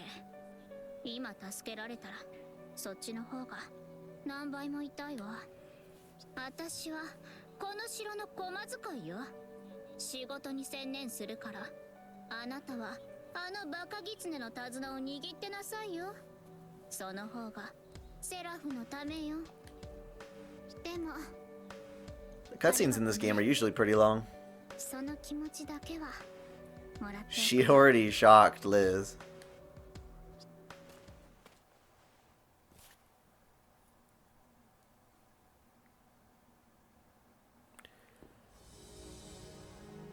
Get out of here, Archimedes. 恐れながら申し上げる。セラフの王、かの I'm gonna shut him up mid-sentence now. 所有者であると判明した以上、もはや王妃の方針に反対はあり、一刻も早くレガリア所有者、皇帝ネロを倒すべきでしょ我が方針、ようやく理解したか。ならばよしと言いたいところである。Oops. 浅ましいな数学者。だがその天真わらわは笑わぬぞ。望む者のために言葉などいくらでも覆す、それこそが人間の正しい姿ゆえな。強越至極、皇帝を打ち果たし是が非でも分かたれたレガリアを真に一つに。しかしセイバーは自らの領土の奥深くに自陣を形作っております。この千年鏡と同じようにして皇帝を倒すためにはおのずと皇帝領へと侵攻を行う必要があるでしょう。Unlike yesterday, Archimedes and Castor seem to be on the same page. Or rather, their interests now overlap. We are going to fight Saber, the Emperor. It's not something I wished for, but I don't think I can talk Castor out of it. There's also the enemy we encountered at the Moon Cell core. We need to prepare for it by putting the regalia back together. So we have to make a move. 待ちなさいよ。トントン拍子で攻めなんて話しちゃってるけど。あっちの孤立はどうするのよ。先に助けた方がよくない？黙りや小間使い。貴様にはかまどの掃除を申し付けたであろう。 You have an oven. 厨房の掃除なんてもう終わったわよ。クワッと一声できれいさっぱりまっさらにしておいたから感謝なさい。そんなことより孤立の話よ。この通り私の手は空いてるわ。だから命令しなさいよ。そうすればセイバーの領地に攻め入って華麗なライブを披露しながら奪い取ってきてあげるけど。その必要はない。魂のご主人様はこちらにある。なれば精神など無理に取り戻すまでもなし。むしろ魂だけの方が話は早い。 Well, an atelier is like a workshop, I believe. おお、なるほど。そういう考えもありですね。Isn't this going too fast? I mean, Castor seems to know what she's talking about. Is it a compatibility issue? Maybe the mind is better suited for Saber. I'm better suited for Castor? 寛容なのはレガリアです。あれさえ奪えばムーンセル制圧の手間が省けるというもの。未定の領土すべてを制するまでもなく、ただあやつを倒しレガリアを奪う、それだけで済みますから。さすればセラフは私のもの。いよいよムーンセルは神戸を深く垂れて、ご主人様と私の永遠のパライソが月に現れる。なんとあっけない。目の上の小部下と思えば何のことはなし。戦勝皇帝なぞセラフすべてをこの私に献上するために存在するようなもの。Her words are honest, and her intentions are pure. Some might say her desires are selfish, but I can't argue with her. And she's not wrong. If we do get our hands on the regalia, all the little problems beneath her will sort themselves out. But then there's the unknown threat. From what Archimedes and Saber mentioned, Castor and I will eventually have to take care of it. Uniting the regalia. If we do that, we'll take all of Seraph and the Moon Cell. And that does mean we'll take on the responsibility to protect it. ご主人様も納得されたご様子ですね。頃合いです。Yes. これより出陣と参りましょう。手に手を取り合ってローマの帝国に血のバラを。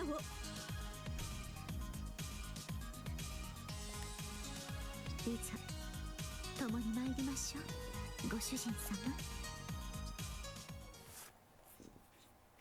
Here we go. Oh, not quite. Lizeste to have her own cutscene. あっちのコリスは放っておいてもいいです。 Elizabeth likes the squirrel. 何よそれ。あのキツネ本気で頭いかれちゃってんじゃないでしょうね。 Yes, this game does have a true ending. And I'll be doing it.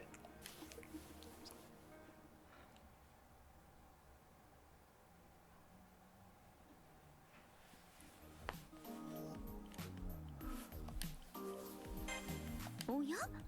朝毛はきちんと召し上がられましたね。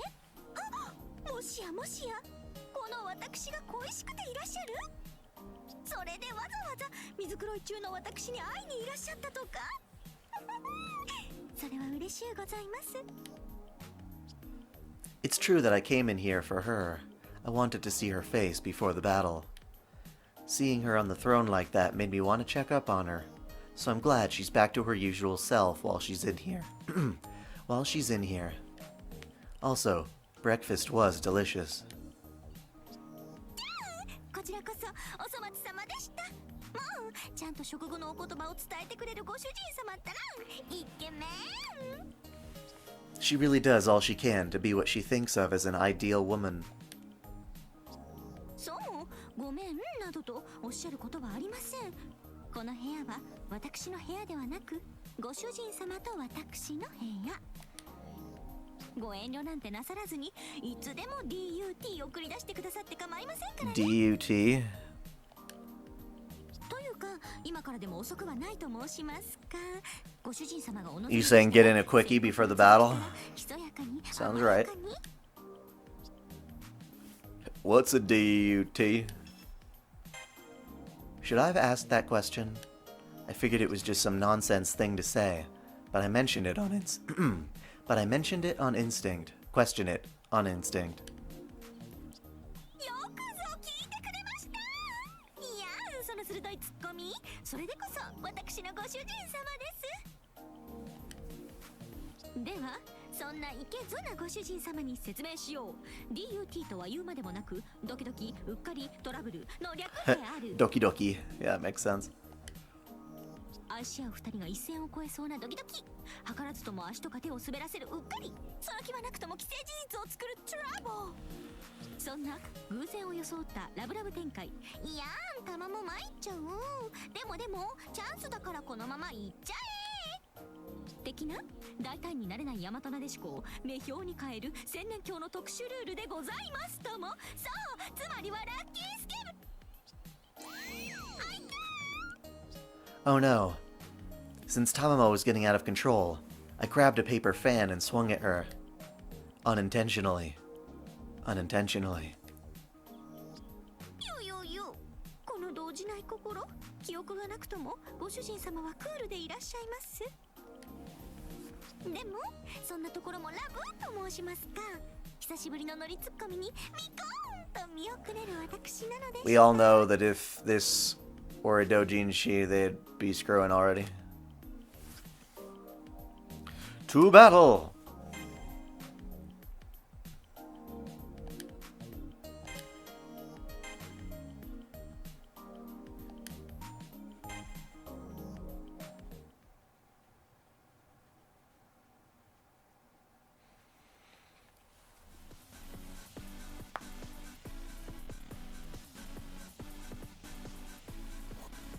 敵軍は未だこの領域を完全に掌握したわけではない。いずれの領土でもない、いわば中立のセクターが存在している。敵軍に先んじて中立セクターを奪うべきだと進言する。 Sounds good to me. 領域を平定している隙を突かれたか。敵軍の接近を許すとは。だがあとわずかで平定できる。中立セクターの制圧を極力優先してくれ。敵の成敗は後だ。まずは中立セクターをいただこう。お、敵の相手は後回しかい。まずは中立セクターと。まずここで中立を奪 So わ I mean you're up here? 敗戦濃厚だ。こちらも中立セクターを狙う他にない。 I sensed 彼らよ it. りも先に制圧しよう。そこが中立セクターだ。制圧のためロストマトリックスを探し出せ。おや、何やら違和感が。この近くにロストマトリックスがあるようです。ご主人様、周囲を探してみましょう。怪しいところに攻撃するのです。多彩巨聖剣。 There it is. 動物的ないい感だ。残りのロストマトリックスも頼む。吹き飛び上がれ目覚まり。秘密に集い。進軍します。優しく殺してあげましょう。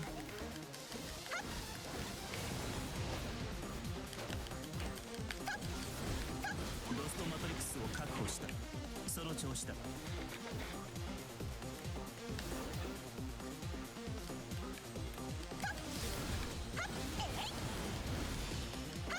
時間がない。光線は後回しにして中立セクターの制圧に向かえ。制圧完了。この調子で徹底的にぶっ潰します。楽しげに制圧したな。今日を滑る女は違うということか。だらしのないこと。制圧完了しました。あとはお好きにどうぞ。敵を甘く見ていたか。中立セクターが取られたぞ。 Damn it.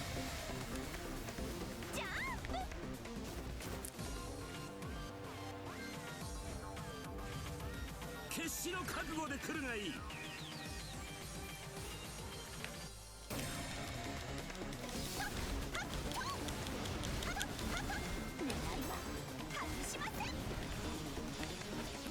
このまま一気に攻めるぞ。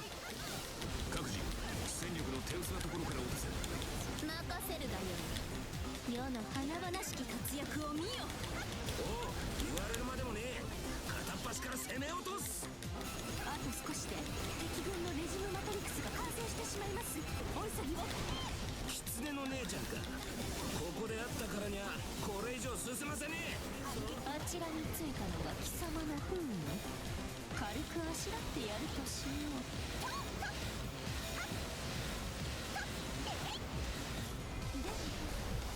天罰敵面。よっ。はっ、聞かねえよ。はっ、聞かねえよ。見事達成です。マスター、弾も感激しました。ました。ほらほら、チンタラやってんな。500体撃破とは少しだけ見直しました。すまんねえ話になった。今必殺の一夫多妻。ここまでかよ。悪いが先に楽になるぜ。いいですね。見事な手腕でした。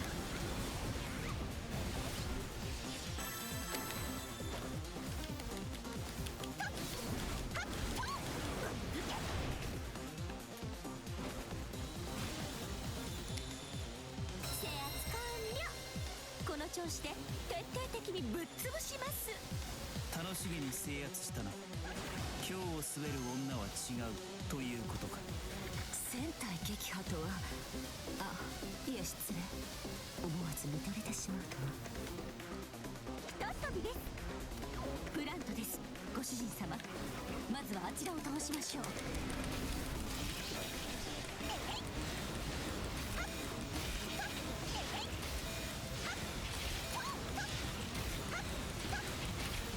は天罰敵面。よく燃えますね。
して徹底的にぶっ潰します。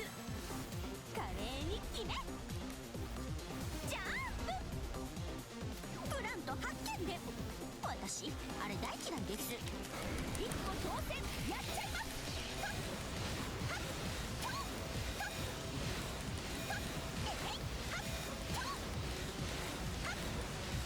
で天末てきめんよく燃えます。お覚悟。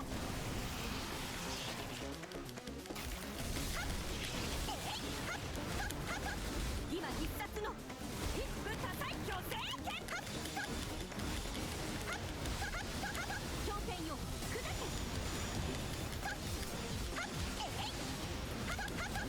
狙いは外しません。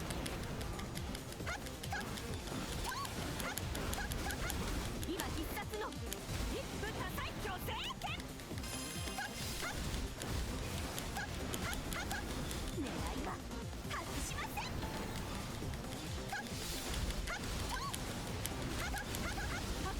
大グレン吹き飛びやめたい。今必殺の一夫多妻強制権。制圧完了。この調子で徹底的にぶっ潰します。制圧できましたね、キャスター。その調子で変に遊ばないように。決め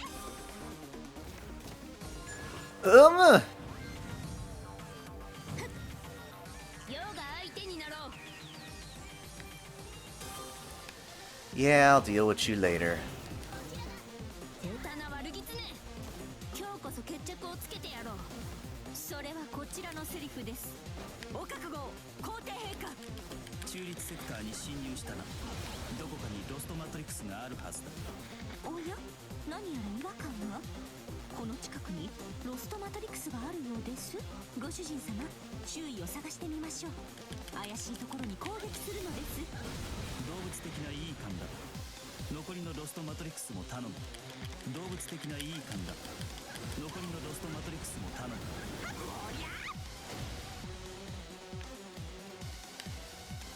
制圧完了。この調子で徹底的にぶっ潰します。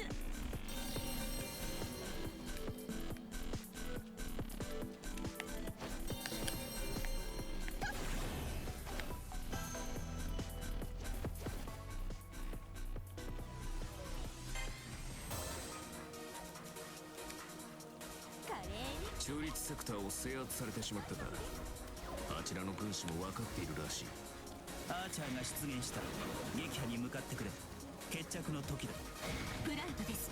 ご主人様、まずはあちらを倒しましょう。 Isn't the Grail piece supposed to be in here? Or the Noble Phantasm chip? It is, isn't it? Oh, damn it, wrong button.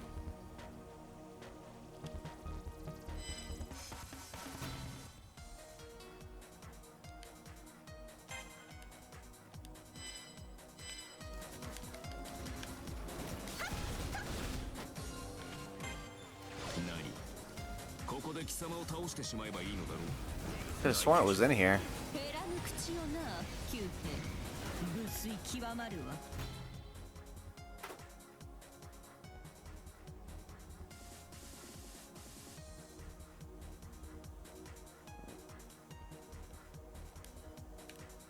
分け知り顔ももはやここまで。 Is it not in here? 望み通り引導を渡してくれる。 And where was Archer?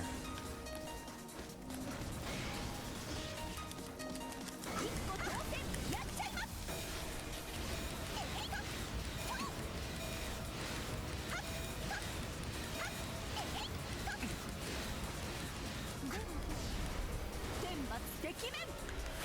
Boom! もはや止まり Maho Shoujo! いざ。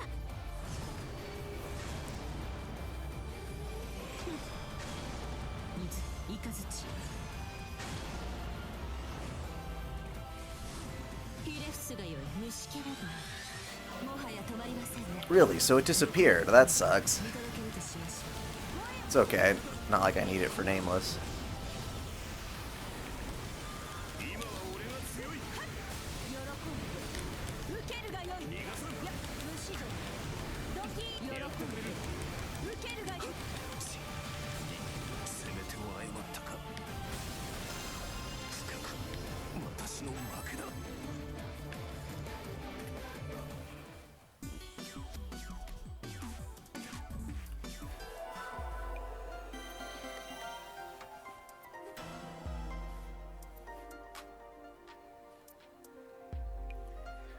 What do you mean I changed the theme?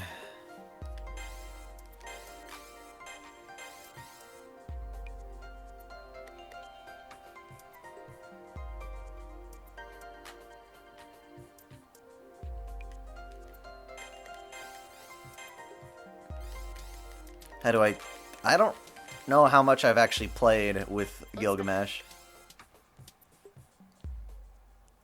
I know I've done his side story, but I think that's literally about it.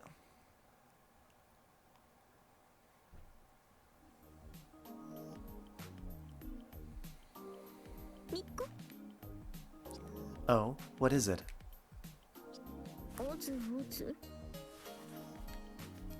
Castor seems to be in a bashful mood. No, it's something else. She's humming, whimpering. Ozu. Oh.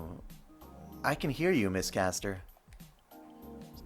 勇気を出そうとしていたらついオズとしてしまってえへみこみっともないですよね。でもいいんです。私みっともなくても朝の続きをご所望ではないですか、ご主人様。いえ皆まで言わずともわかりますと。 Amazing. Her energy is amazing. I can tell she's really pushing for this. So for now, I vaguely nod. When I sit next to her like this, her eyes seem like the sun itself. The golden colors are looking at me. Just being here like this makes me feel like they're sucking me in. ずるいです、ご主人様。私はいつだってもうとっくに覚悟はできていて、あなたの都合なんてお構いなしにいっそ押し倒してしまえればと思っていますのに、それがこの千年鏡、私の欲望のためだけに作られた都、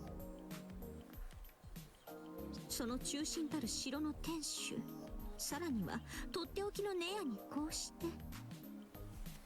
なのにご主人様はそんな風に不意に押し黙って見つめて、私もう辛抱たまりませんです。誘い受けですか、ご主人様。よっしゃー、その挑戦受けたまわりますかな、ご主人様。ご主人様! She's such a crazy voice actress. It's pretty amazing. Oh, here we go again. This is the second time we've been like this. Isn't it the third?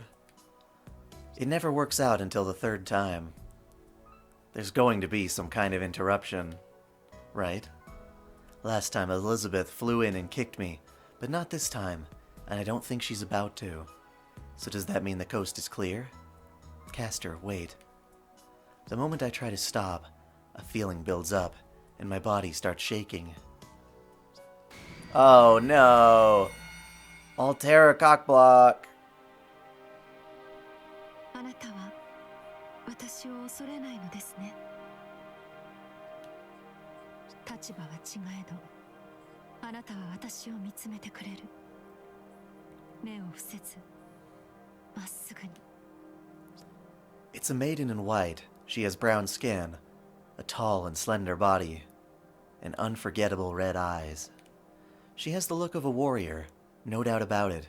She's definitely someone who fights. 戦う者。ええ、その通りです。私は人ではなく、災害と同じもの。私は破壊するために、この星に落ちてきた。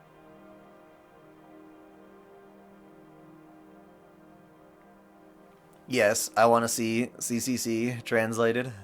Although, if I really wanted to, apparently much of the game is, in fact, translated not officially, but through a certain forum, like the storyline anyway. But they used the Gilgamesh arc, and I'm like, no, I need my Umu. I want to figure out all the things that she says. 征服する。ムーンセルを停止させ、地表の文明を一掃する。外来の絶対的な敵として私は生まれた。I see. If she's an alien, it's going to be hard for either of us to understand each other. I don't know about that. And if she was born only to destroy, then I can see her living up to that. But I do have questions. If she was born that way, born to destroy everything, then that's who she is. But is that really what she wants to do?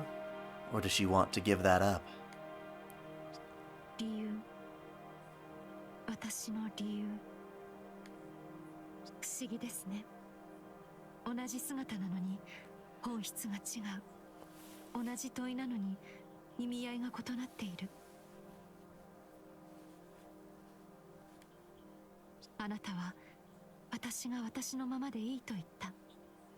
否定するのではなく、あり方を許容したままで違う道を探すべきだと。でもそれは私にはない選択です。私はただ破壊する。命を壊したくはないけど、結果として壊れてしまう。文明を破壊する。生命を破壊する。それが私のあり方。変えることなど不可能です。諦めるのはあなたの方です。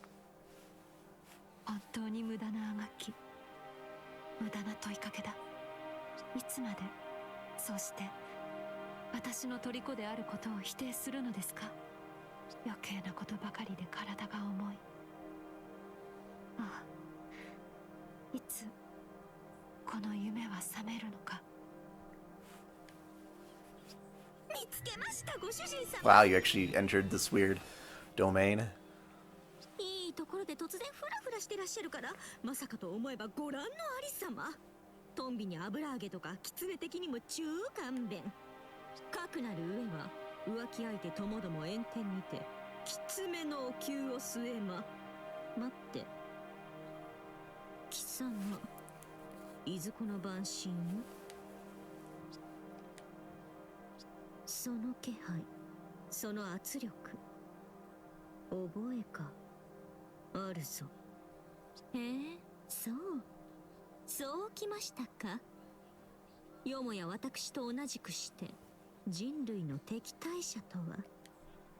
セラフに迫る未曾有の脅威。なるほど、お前か。The maiden in white doesn't respond to Castor's words. It's as if she has no words to respond with. She just stares out at Castor with a chilling gaze, and then... I'm out! It's my second experience with vertigo. When I open my eyes, Castor is right there. The maiden in white is nowhere to be seen. Was I dreaming? The maiden's words are still echoing in my head, but Castor's reaction is what worries me the most. Castor called the maiden an enemy of humanity. いえ、ただなんとなく言ってみただけです。 Just a little bit of bullying. ご主人様の意識に潜り込もうとする不逞の輩、すぐでも獄門送りにしたかったのですが、できませんでした。あれは随分と力のある存在でした。英霊アルキメデスが躍起になるだけはある。それだけです。ただの敵。決して情を移すべき相手ではありません。よろしいですね。I can't really think of an argument. As Castor said, she felt extremely dangerous. But that might not have been the whole story. やっと入れた。何よ、前よりすっごい結果に。 Elizabeth! またいやらしよ。私の目の黒いうちは絶対。駒使い、部屋の掃除を命じた覚えはないぞ。ビリビリするか。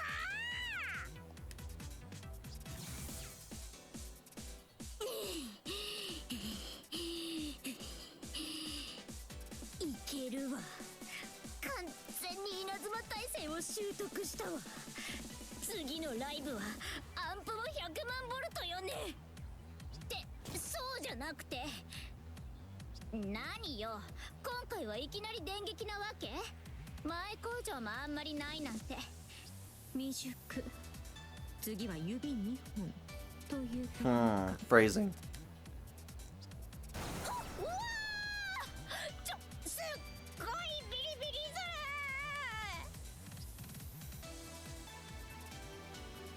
ー。 I can see what a powerful shock it is. Eating another one like that after this morning must be dangerous even for servants. 別にこんなの。さっさと去りなさい、駒使い。慈悲深いご主人様に感謝することです。この場でお前が黒焼きに果てるのはあまりにも哀れとのおぼし飯です。ああ、慈悲深いこと。Thank goodness. Looks like she's stopping for now. I should be safe here myself, but I highly advise Elizabeth to leave the room. Castor clearly hates it if anyone else gets in here. 戻ればいいんでしょ。分かってるわよ。お見苦しいものをお見せしちゃいました。どうかお忘れくださいましね。さあ、もう襲いかかったりはいたしません。今宵はゆるりとお体をお休みくださいませ。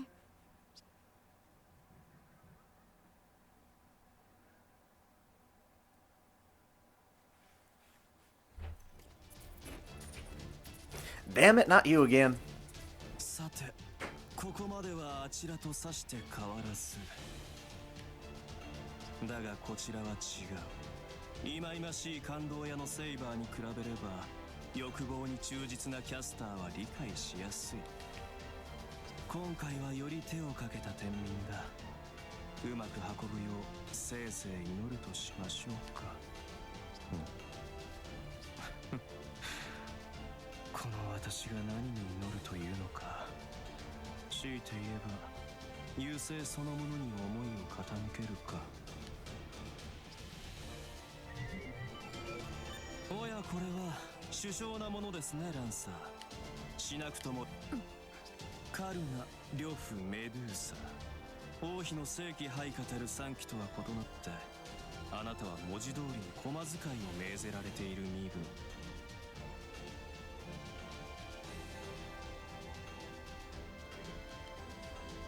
なぜ従うのです？王妃はあなたを指して重要視はしていない。王妃の支配領域から逃げようと思えばあなたは逃げることもできるでしょう。そりゃ屈辱だけど、でもいいのよ。多分これで私はたくさん償わないといけないの。こんなさ、ただの労役で済む罪じゃないと思う。その塩らしい表情を王に見せればきっとあなたに手を差し伸べるでしょう。まあいい、茶番はこの辺りで終わらせ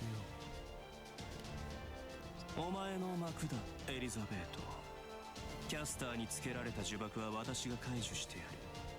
その見返りはわかる。何？私を担ぎ上げようって話本気だったんだ。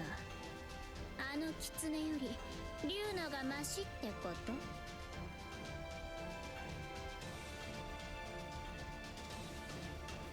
バカを言え、どちらも最低だ。強いて言えば体つきだよ。黄金比というやつだ。人体として私は貴様の方が好みなだけさ。さあ、首元を出せ。その程度の武術、私の前では積み木と同じだ。傷一つなく解いてみせよう。ああ、ついでに多少のチューンナップもしてやるぞ。前回はそれで失敗したからな。今度はレガリアを正しく装着できるよう霊気の強度を上げてやる。何を言っているかわからないけど、いいわ、受ける。あなたの口車に乗ってあげる。あの狐、明らかにおかしいもの。いくら精神だけだからってコリスを見捨てるとかありえないわ。そうか、それが理由になるのか。皮肉な話だ。人生何が転落の原因になるかわからないな。まあいいさ。お前はレガリアを手に入れ新しい支配者となり、その後は好きにしろ。ただしレガリアは必ず統合せよ。王妃の持つレガリア、皇帝の持つレガリア、やがて来る3つ目と合わせてお前は分かたれたレガリアの全てをつなげねばならん。それはいいけど、3つを統合してもどうせ壊すんでしょ。なら1つずつでもいいじゃない。そうはいかないのだよランサー。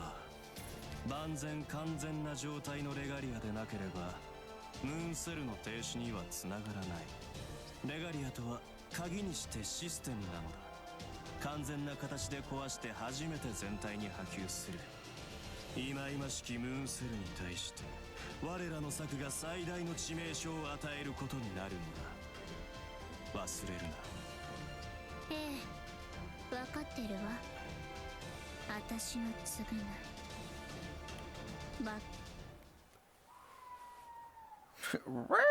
Someone outside is making a lot of noise. Oh, cozy.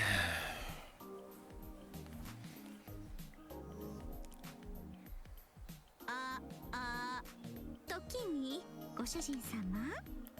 As I lie there half asleep, Castor speaks to me, flaunting a sinister smile. I have a premonition. Knowing that this is an unforgiving battlefield, I sit up on the futon and face her.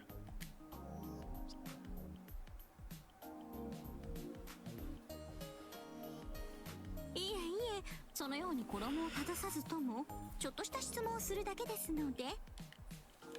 さてさて、私の考え違いであればよいのですが、一度そう考えると夜も眠れぬのが女の差が。夜の静寂を乱してもご主人様に確かめずにはおれません。ご主人様、先ほどめまいの折あれなる白い女を前にして見とれてはいませんでしたか？ Oh. ですよね。そうだろうなと分かってはいましたが、そのお言葉を聞けて玉も大満足です。そうでしょうとも。いかに今までいないタイプの新キャラであろうと、ご主人様の心はここにあり。まあ本音言うとちょっと自信ありませんでしたけど。だってあの白い方、私とキャラがかぶっています。何かの間違いでご主人様がふらっと誘惑されないか心配だったのです。 Oh my. Oh my. What part of Castor is she copying?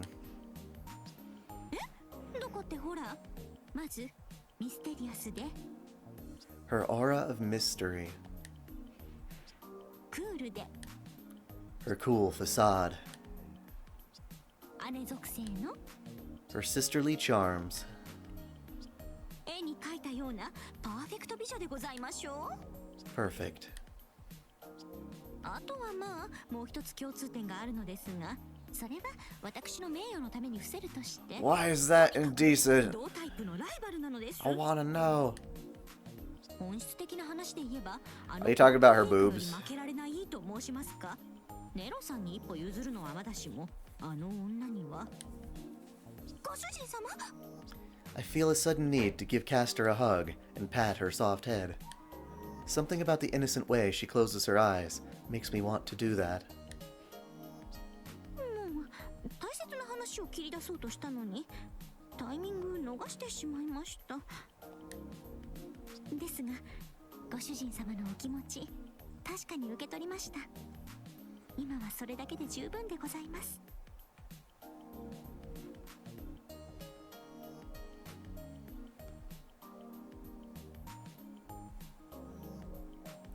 Yeah, didn't they use the golden fleece to summon Medea? 私は水天日光、水面にて日を照らす鏡。それが曇っていては、あなた様のお顔も曇るというもの。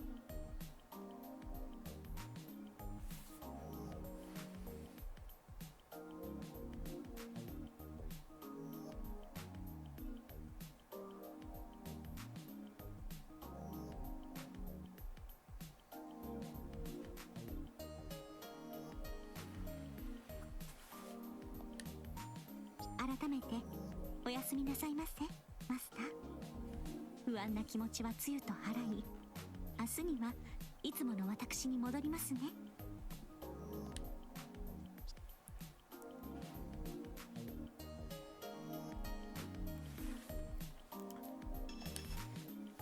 Okay, so now I've gone through both of those. I'm going to make you wear this for one round. じゃじゃーん。どうです、ご主人様。私輝いてます。 Oh boy. Talk to you. 寝入り花に失礼いたしました。もう邪魔はいたしません。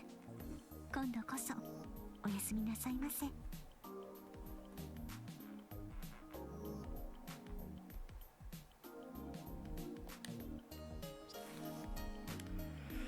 Too bad. Oh. Laughter in the capital of roses.「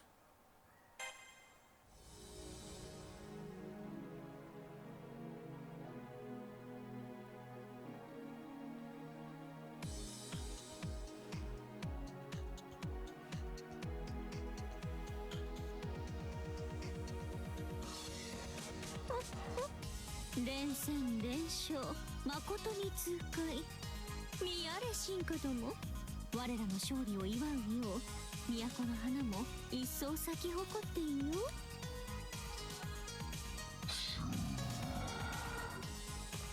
もうここは皆さん揃って「うおー、俺たちはフリーダムだぜ!」と規制を上げてほしかったところですけど、まあいっか。いまいち統一感がないのはたまにきつ。千年教のモットーは自由気ままな楽園ライフ。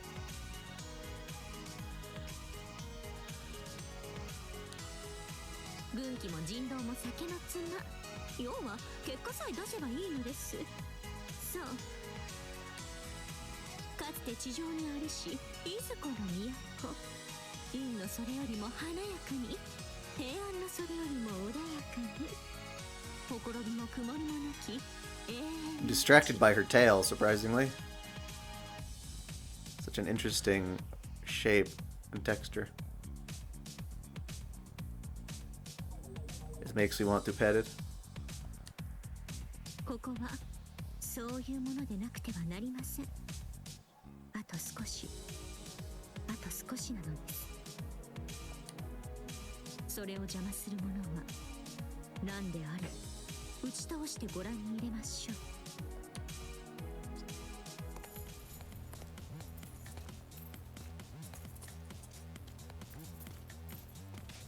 まさしく王妃のおっしゃる通り、強烈ながらアルキメデスがご報告申し上げます。王妃手柄による相当の結果、戦勝皇帝による国取りは勢いを弱めています。セラフの全領域は王と王妃のものとなるでしょう。セラフはここに完全統一を果たすのです。戦勝皇帝の拠点はすでに突き止めてあります。あとはこの敵拠点を陥落せしめるだけで。邪魔者は消え失せ、千代の都が今こそなるか。御意。そして王権たるレガリアは一つの。そうですね。あなたもそれが重要だと理解しているはずです。ではご主人様、私と共に戦場へ。あのわがまま皇帝に今度こそ引導を渡してやらねばなりません。 I don't want to fight いざ決戦と参りましょう。 Will this really be the final battle? I feel like half the time when characters say that, it really is, but this doesn't seem like it. If nothing else, this war will bring the Regalia back together. After I get back, I should apologize to Elizabeth for making her worry. Come to think of it, I haven't seen Elizabeth since this morning. She's plotting.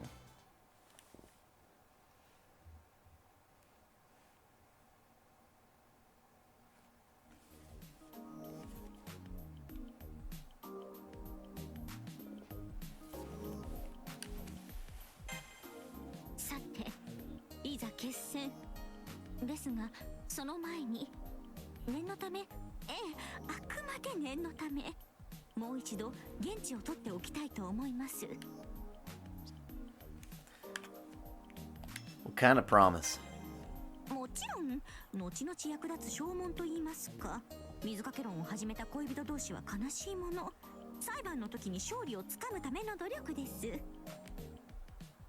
お忘れではないでしょうが、ご主人様には夕べの前科がございます。すなわち敵の主海と和気あいあいに話した事件。あれはこの部屋だからようございましたが、戦場であったのなら命に関わります。戦場においては冷静に徹する、すべて私の判断に委ねると。I'm trying to think of how I even go about doing that.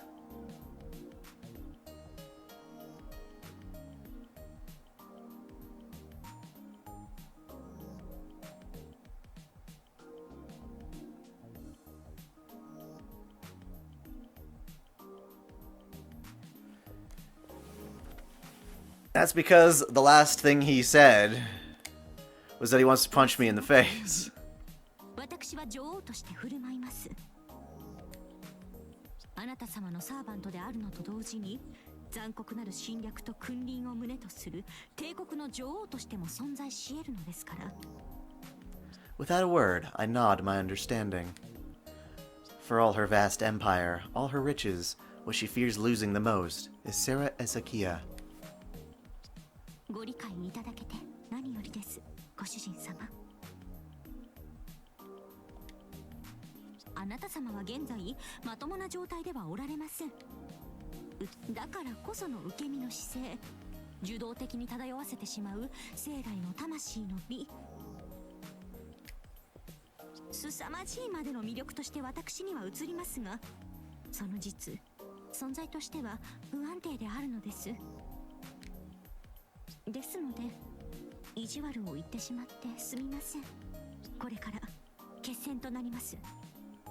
余計なことは申しません。ただただひとえにお力をお貸しくださいましね。 Lots of talking. Time for battle. Okay, so we got poison, so I just need to make sure the one I have is poison.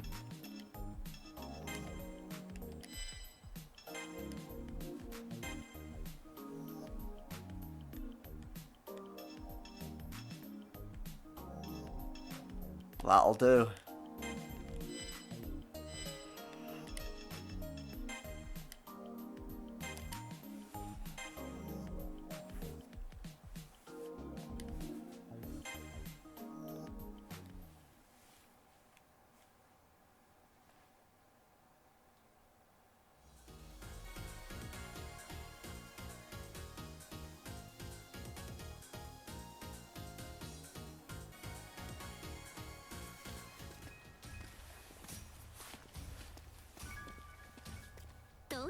が、ここでご主人様に質問です。このような街の並びはお好みですか？マチョイズムな石壁建築というか、俗に言う古代ローマの様式というか。ああ、いいえ、私にとってはどこであろうと都は都。取り立てで何がどうということはありません。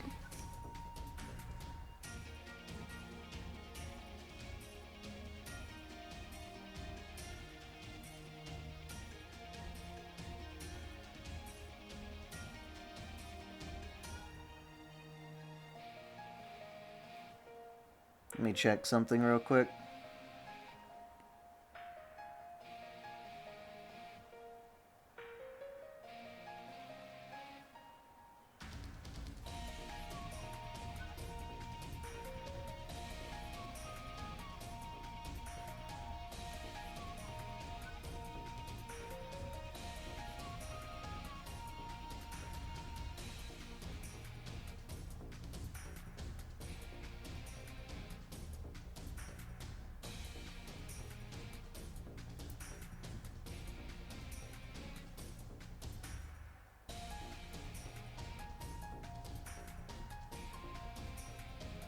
I just opened a can of worms. I tried to look up Reno Kumara, and there's like 1,000 different YouTube accounts under that frickin' name. Wow. Wow. Okay.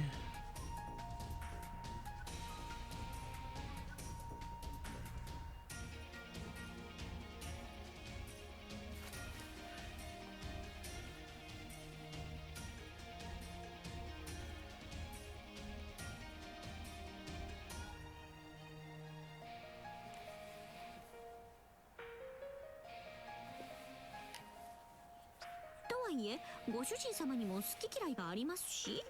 さあさあ、ビビッとくるのは西の都と東の都、どちらがお好みなのですか？ Why would I ban someone who's done nothing? Are you serious?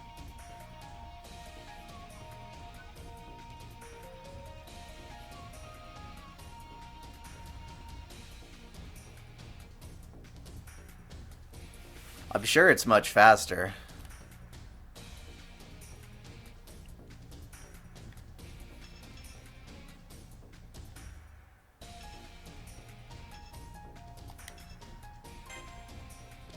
ご主人様ったら、確かにこちらも花の都、私の都も花の都ですけど。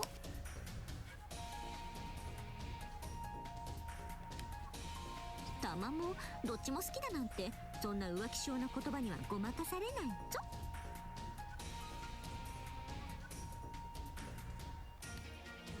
ここはマスターらしく、どやと英断を下してくださいませ。で、どちらがお好みです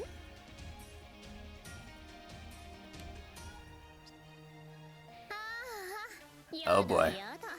余裕たっぷりに甘えているようで、その実獲物を追い詰める雲そのものじゃない。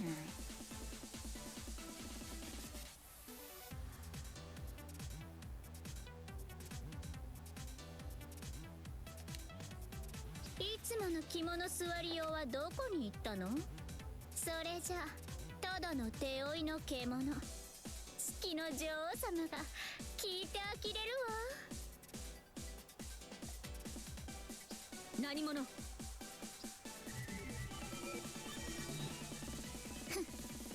何者かですって。このタイミングで現れる美少女なんて真のアイドルに決まっているじゃない。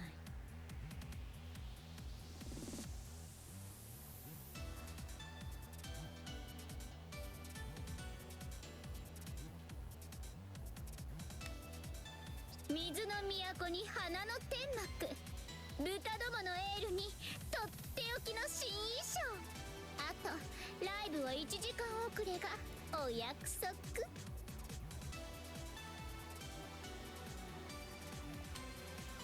そんなサーバントが私の他にいるかしら？いや、いないわ。だっていたら大変だしね。Well, let no one say I'm not a merciful person.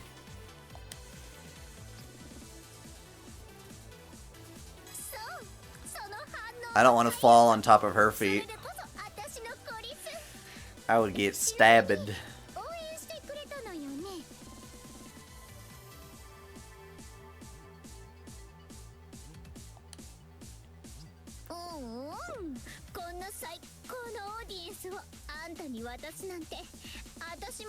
I already went ahead and unblocked it. We'll find out. 私こそオンリーワンの歌姫、世界の中心で歌う竜の娘。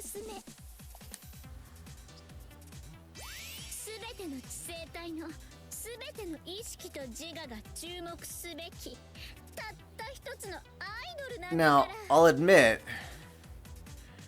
when I saw that outfit initially, and it took me a while, she is like 100% flat. Because I didn't realize those two slits in the chest area were actually more skin. You know, I was like having a hard time believing that. Or if it just looked flesh colored. But no, that's a very risque costume, but she's also extremely flat. The only thing she's covering up with is two bands.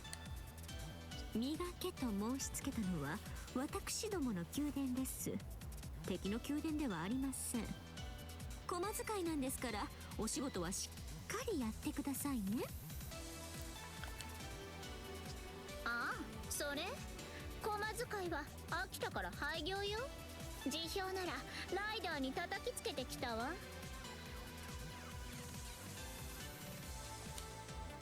私はソロでやるって決めたの。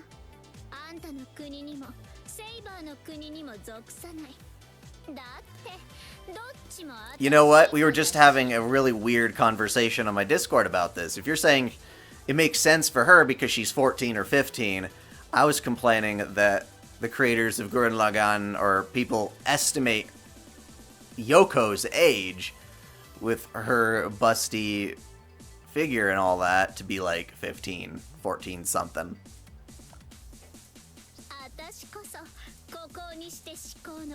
セラフに現れた第三勢力、深淵より来たりし暗黒の美紀ダークエリ、もしくはより洗練した略称としてダークエリザとでも呼ぶがいいわ。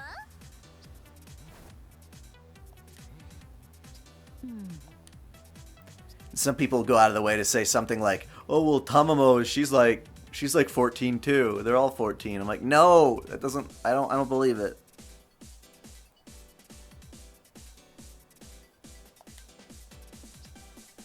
Dark Elizabeth, she never changes. Castor holds a cold, steady gaze. It looks like she's got nothing to say. Before I can stop myself, I mutter. You gotta be ripping off somebody.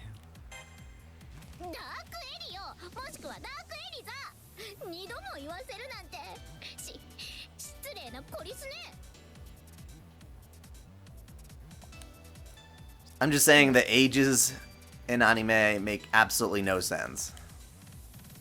Okay, let me put it all together.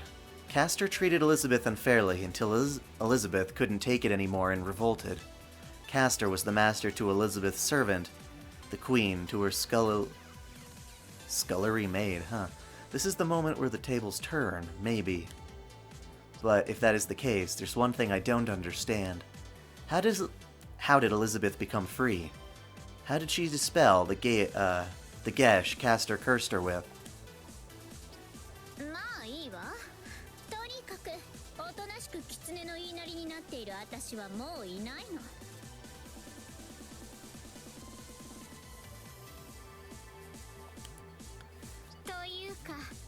I mean, Elizabeth acts like a young brat, a rebellious teen. Yoko from Gurren Lagann does not. She seems like a much more mature woman.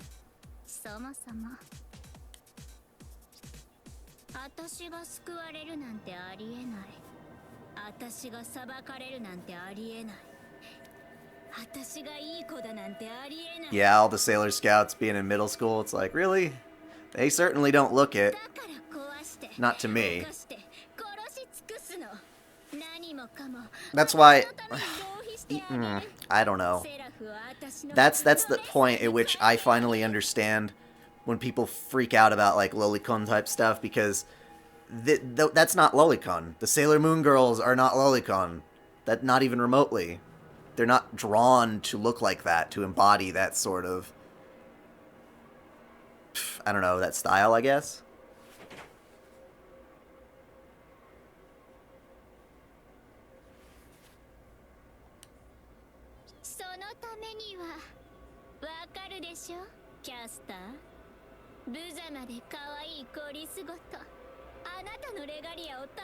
See you later, games.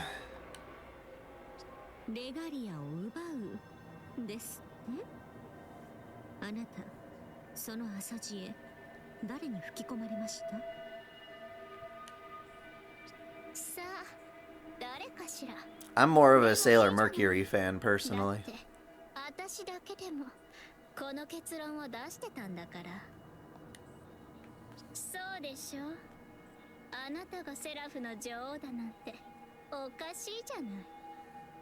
あなたも私も血まみれの半英雄じゃない。それなら I guess at the end of the day, it's one of those things where if it's wrong to like a character like that, then I don't want to be right. I guess you just have to admit that at a certain point. Sailor Moon is pretty awesome. I have a pretty long history with it, despite not having watched every single episode.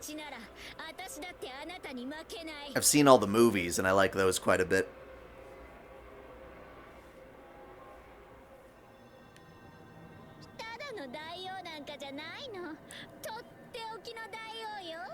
ムーンセルをも超える赤き星、マルスの星より来たる恐怖の大王に。Well, the movies are part of the series.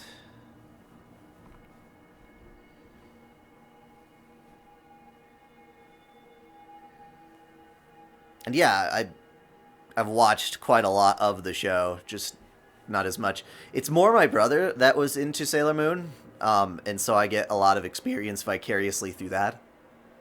The Great King of Terror. I swear I've heard that phrase somewhere before. Red planet, Mars. Someone else said that. You little newt.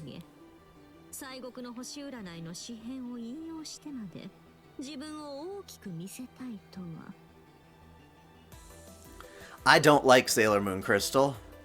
I love the 90s art style, and even if it were simply a matter of the art style change, the animation was a huge drop.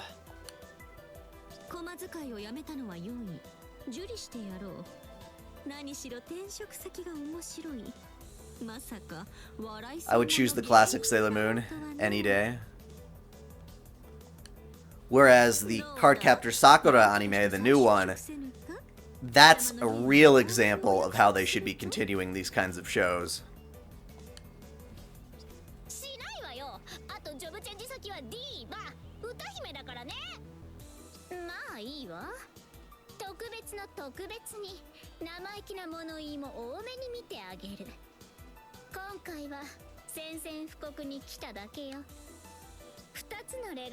It looks like Sailor Moon Crystal has finally kind of caught up with its budget and started to make stuff look a little bit better, but it took a long time.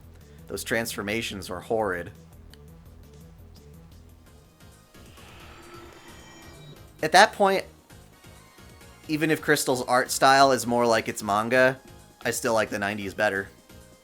I definitely do.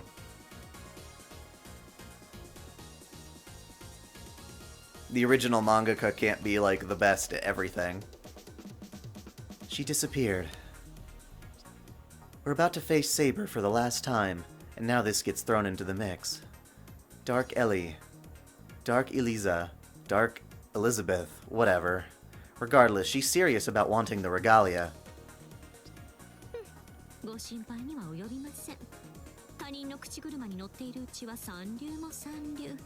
自滅するのは目に見えています。まったく。I know there's a difference, but I'm talking about the way that they care about the source material, the way that they... Sailor Moon, back in the day, for its time, and still today, is very well animated for the most part. The transformations, especially, are absolutely gorgeous. Whereas now, Sailor Moon Crystal looks like your average cheap CGI budget title. Art style change or not.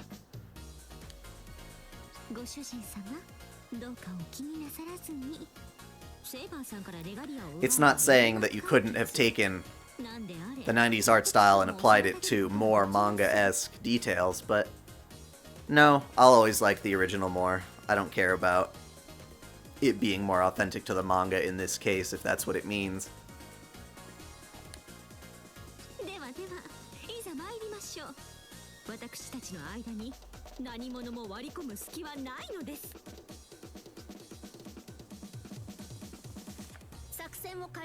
Oh yeah, we have to screw over the cheater that is Gawain.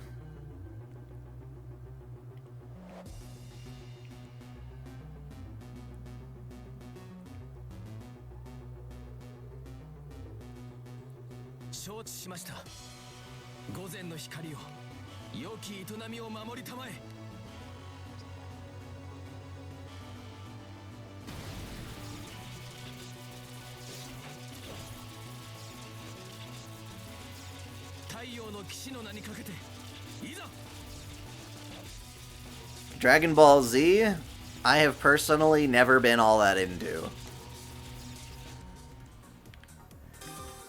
That's just a complete personal preference, but I don't really like DBZ.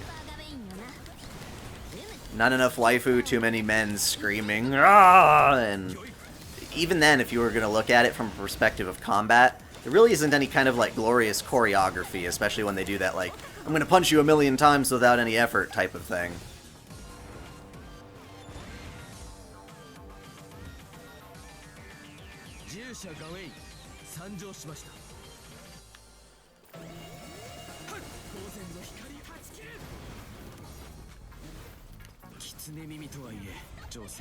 In Dragon Ball Super, when I look at that, sometimes it looks like a flash animation from like Newgrounds.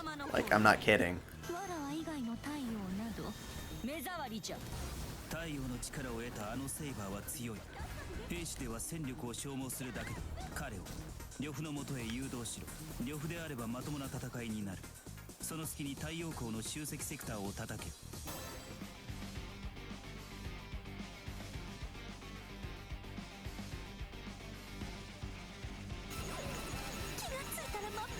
Okay, so now they're fighting. I gotta go take over the sun bases.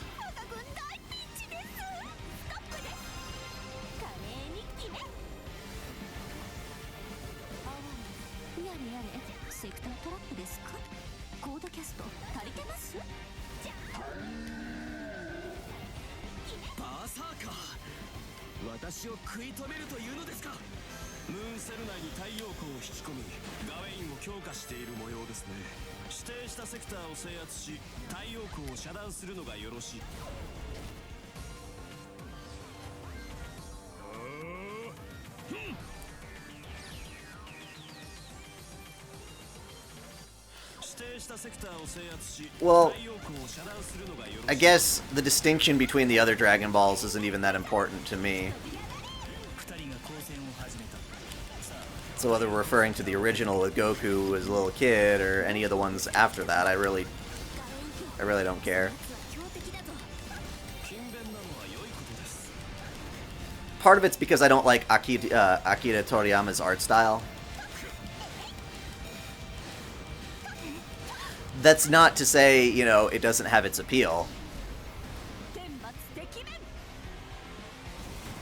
But that's not the kind of thing that got me into anime.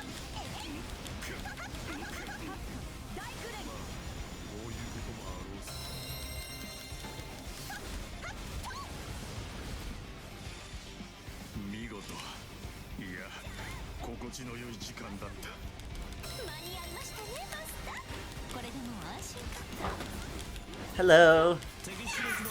Ari-chan's home.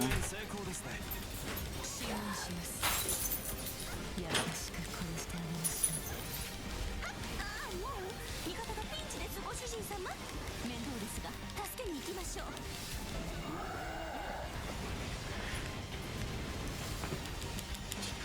これぐらいはしていただかないと。風向きが怪しくなってまいりました。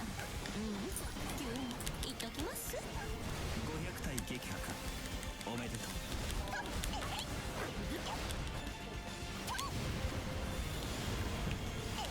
1000体撃破とは。いや失礼。思わず見とれてしまったな。だらしのないこと。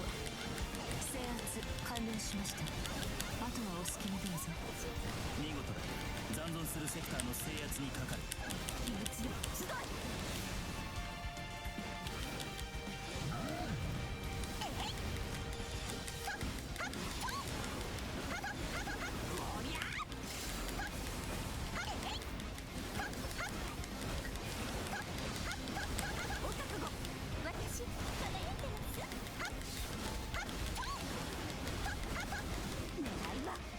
Well, Leash 1 was in my way. I had to kill him. Just like I'm gonna have to fight Umu. And she's my extra waifu.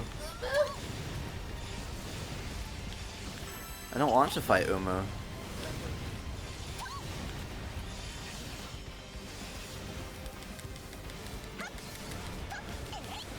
なかなかやりますね。ですが勝利は我が剣に。お覚悟、無駄です。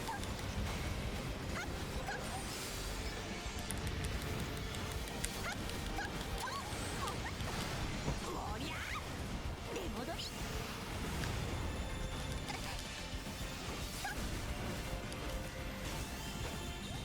制圧完了。この調子で徹底的にぶっ潰します。楽しげに制圧したな。今日を滑る女は違うということか。残存する太陽光セクターはわずか。一気に攻め落とそう。目障り。吹き飛びやがれ。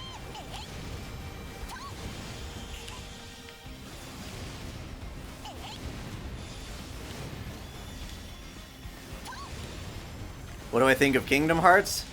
I love Kingdom Hearts, but I think its story is trash. Tatsuya Nomura should not be a writer for Final Fantasy or Kingdom Hearts or any of that stuff. He is a great character designer. He makes very visually interesting characters. Even if it means he's got all sorts of belts and spiky hair and all sorts of crazy things, but they work well for character designs. But they just don't translate very well to making a story. And so, trying to follow the plot of Kingdom Hearts, it's a bunch of... It's what I call lore without substance, really. Something I plan to make a video on eventually, but sometimes lore exists just to complicate shit needlessly. But it doesn't actually add to the drama of any of it. 舞い上がっていただきます。こちらに来ましたか。ではこの鎖でお相手しましょ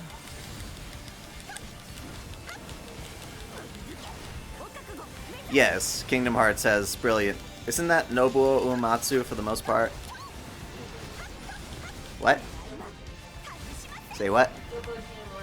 Oh, Yoko Shinomura? Okay. So, he did Night of Fate and all that stuff. Dun dun dun dun dun dun dun dun dun dun. Yeah, I love that stuff. And I think all the Kingdom Hearts spin-offs drive me fucking insane. Like, they should just get on with it and give us Kingdom Hearts 3. We've basically already got what Kingdom Hearts 3 would have been. We've got the prequels and all that stuff with Aqua, but what I kind of mean is the game that would finally break the formula and do something completely different with it and take it to the next. Like, basically give some real, genuine consequences to the characters, because right now, each Kingdom Hearts game is like a status quo. The characters are apparently having some degree of change, but are still kind of just stuck being Sora as a goofy kid who goes over to Disney Worlds. And that's it.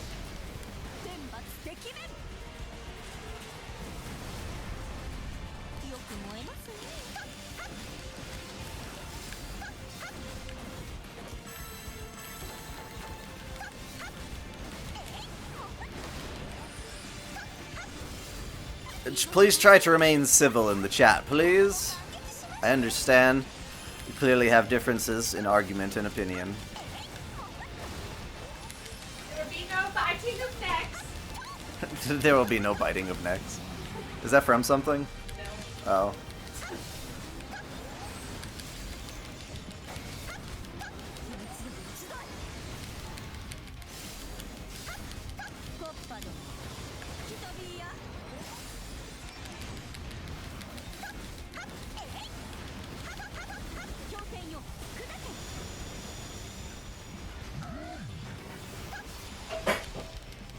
Almost every fight that happens in the storyline of Fate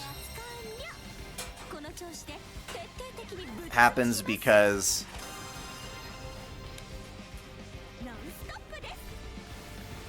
you know, whoever wins or loses isn't necessarily determined by their strength. That way, Gilgamesh would pretty much win every damn fight. But it's the the circumstances. Sorry, I'm looking for this plant and I don't see it anywhere. Where's the fucking plant, man? Isn't there a plant here? There's a plant in this room, right? I guess not.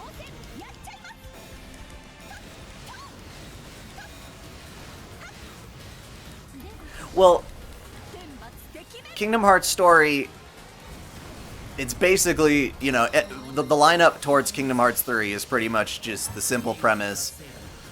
You know, a certain number of heroes of light are gonna come into contact with a number of heroes of dark, or not heroes of dark, but warriors of dark, I guess. And that ritual will summon the Keyblade once again, and it's like kinda anticlimactic. All this Organization 13 nonsense, and Sora falling asleep, losing his memories, regaining his memories, all that nonsense. Just to put us back on that same status quo where it's the, you know, the light fighting the dark again. Basically, all those spin-offs were not necessary to do that.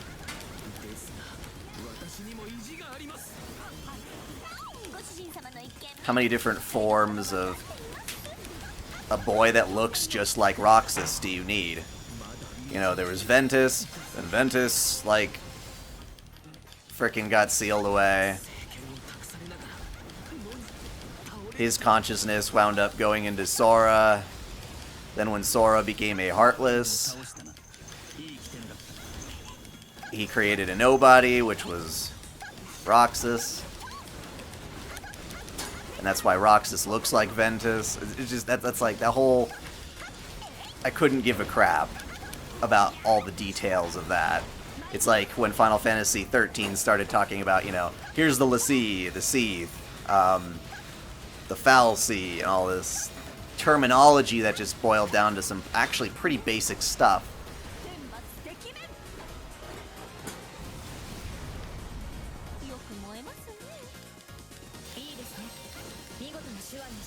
Seven Lights, 13 Darkness, yeah, that kind of stuff. I'll remember it all when it becomes relevant to the damn story again. Like when we finally have a Kingdom Hearts 3 for the storyline to connect to.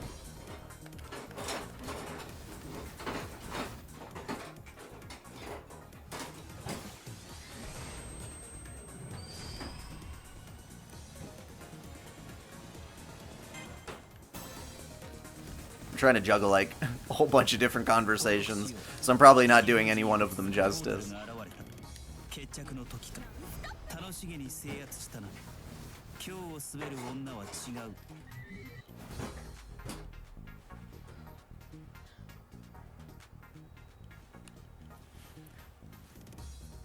You know, I actually like Final Fantasy 13 a lot. If you look at the very first video I made for this channel, it's, you know, my top battle systems in JRPGs. It's a bit outdated now, obviously, like 2 or so years old or more, but Final Fantasy 13 does have a really good battle system, and I like the designs of the characters.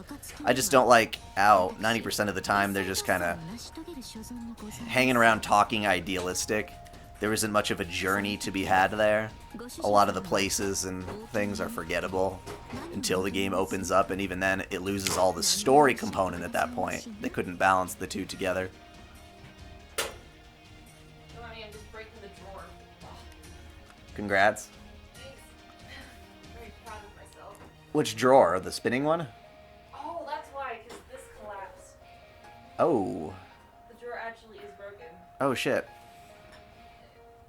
The regalia, once you restore it, I'm sure I'll be able to wish for anything I want, and the moon cell itself will give it to me. But on the spot, I can't think of anything in particular.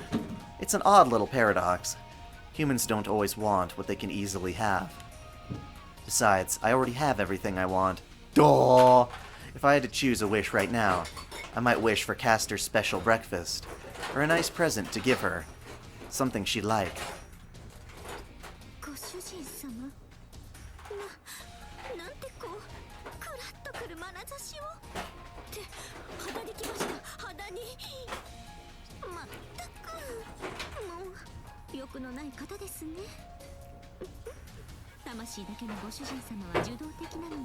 Well, I guess what I'm trying to say about lore without substance is that the story tries to sound complicated when it's really actually pretty damn simple.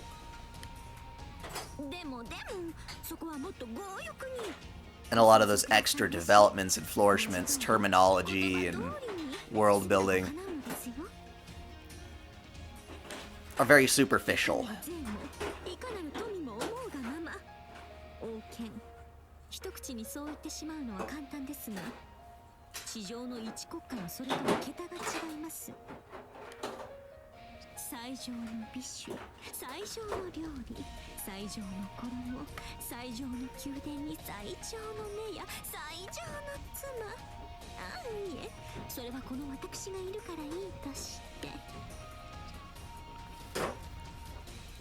The finest wife, well, what about the finest husband? No matter. I already have her to stand by.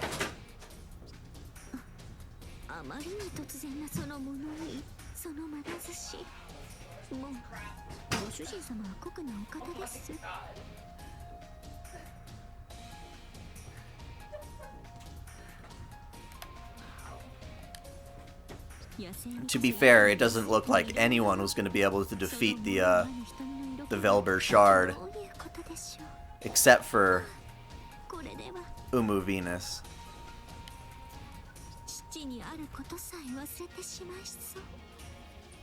What?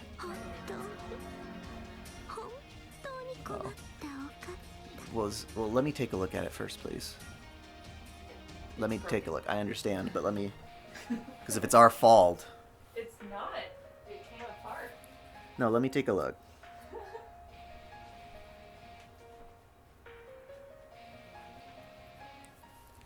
Well, no, I'm saying for certain franchises, the lore that they add becomes relevant to the story. Each thing becomes very heartful and meaningful.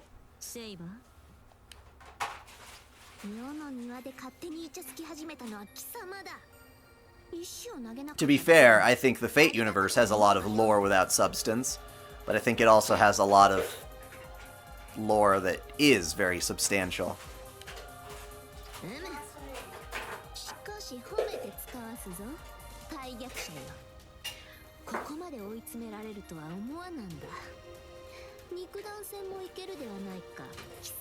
I'm not saying I don't want to see a Kingdom Hearts 3. I'm just saying that after so many years of that franchise being bled dry, it's like Frodo says, not Frodo, Bilbo says in Lord of the Rings. It's like butter spread over too much, over too much bread.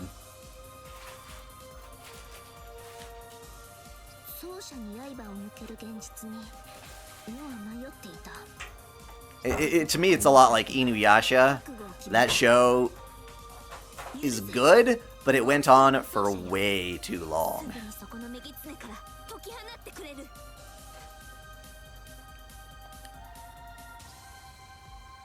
I don't think Umu sings in this entire game, though.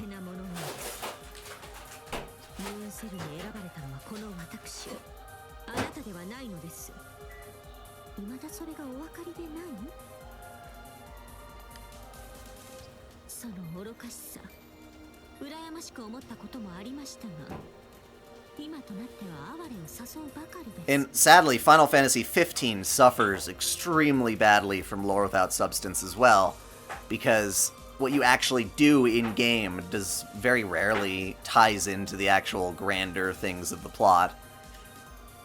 There are entire characters who, I guess now with all these extra DLCs they've given some more development to, but in the original release of the game, no.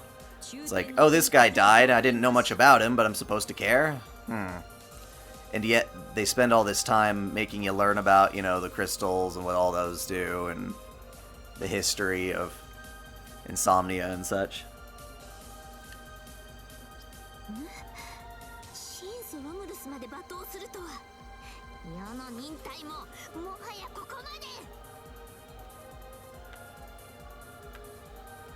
Well, I know that Umu sings. I'm just saying, you're not going to get the Umu singing in this stream, per se.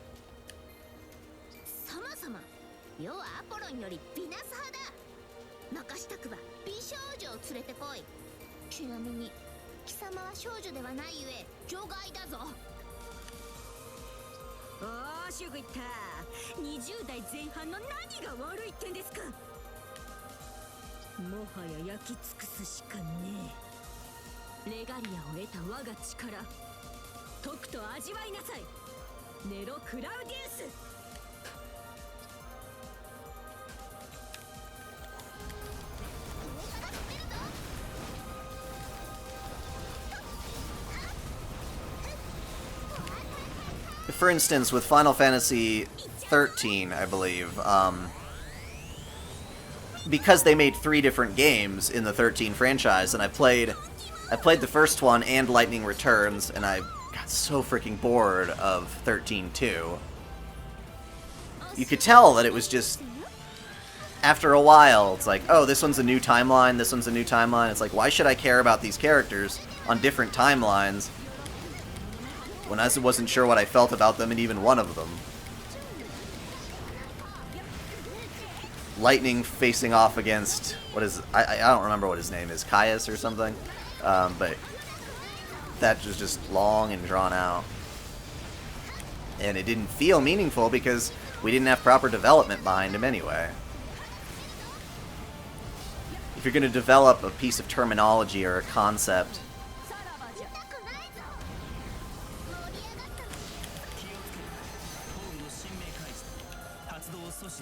you gotta use it in the story. Make it have a nice place.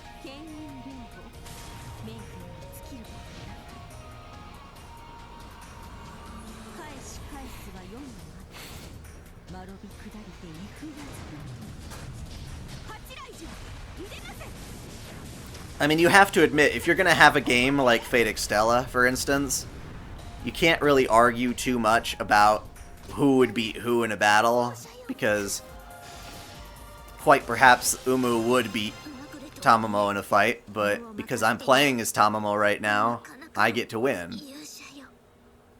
Because it's her story.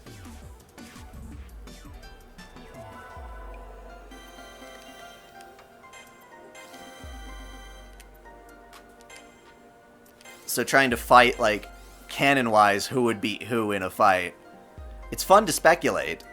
But I don't think you can just use something as simple as, like, a statistic to do it. Very rarely are we just told about characters and their fighting completely devoid of context or circumstance. Like in Fate Apocrypha, if you've seen my Karna lore video, it's like, Karna wouldn't lose if it weren't for Astolfo jumping into the battle between him and Sieg. Presumably.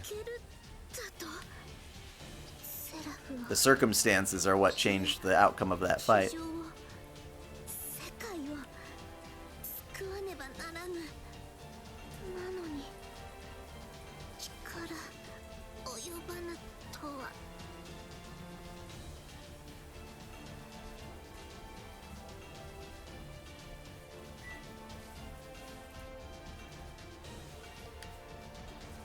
何が地上、何が世界ですか。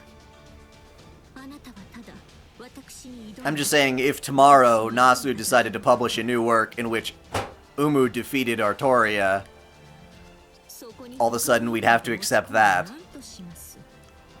単に世界より私の方が強かったと思いなさい。ではお覚悟なさいな、皇帝陛下。いろいろありましたが、あなたとの縁もここで土壇場、正念場と行きましょう。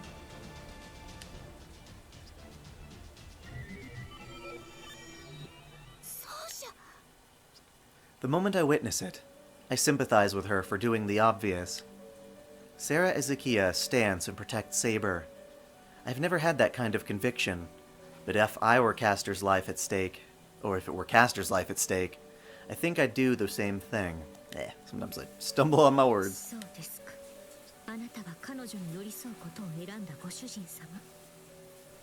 He lost to Arjuna because of the curses. In his own lore. その点、思慮深さには欠けるようですね。この状況がお分かりではありませんか。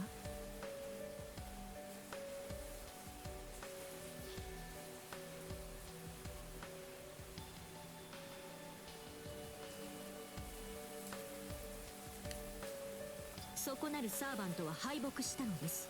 たった今。 あなたがかばう意味はもはやありません。彼女はこれからレガリアを失います。であれば、あなたが庇護を求めるべきは、この私、このキャスターしかいないのです。ですから。 Well, you can call it plot armor, but then again, from the very get-go, they could have written Sieg to be this, like, ultimately awesome character.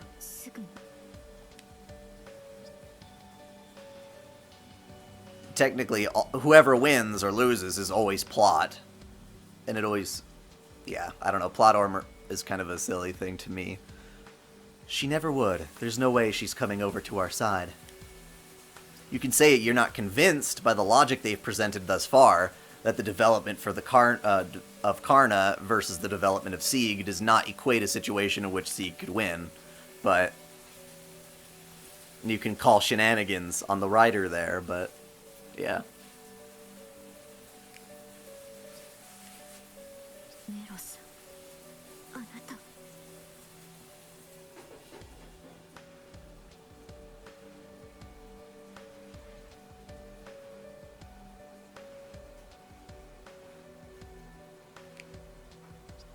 Her face slips away just a tiny bit.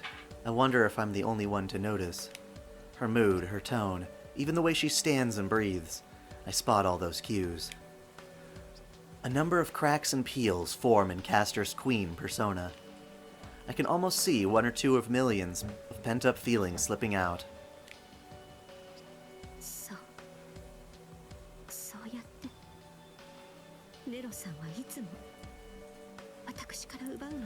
Fandoms can get toxic, that is true. I was actually reading about how insane people were getting over the Ruby fandom. Especially with Montiom's passing and all the people fighting for what should have been done with the series and what, yeah. As well as people freaking out over ships. Specifically Bumblebee being threatened by the ship between Blake and Sung or whatever. 私はそこにいなかった。知っての通り、はぐれてしまいましたから。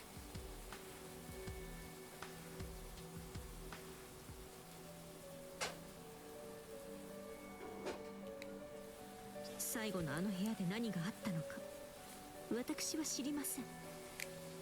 だからこのレガリアを与えられた時は本当に今度こそ自分は選ばれたのだと。 I felt like they wrote Karna to be extremely OP to the point where almost nobody would be able to beat him at his full strength. So the only way for him to lose is to somehow take away his full strength. To do something else to conceal the battle. それなのにあなたも同じ指輪を得ているなんて本当に驚きました。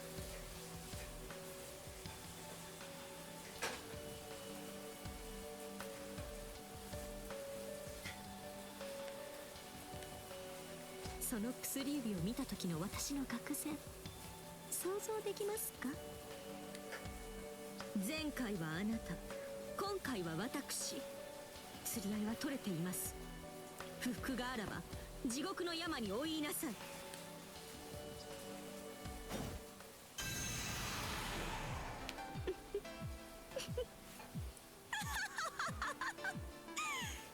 セラフのすべてがこの手に。 As for why Sieg was able to survive after using all his command seals or whatever the hell, hopefully I get some more clarification reading. Actually, no, I'm not going to be able to read. The light novel hasn't been translated into that section of the story, the finale. 見てくださいまし、ご主人様。二つのレガリアはこれで私のもの。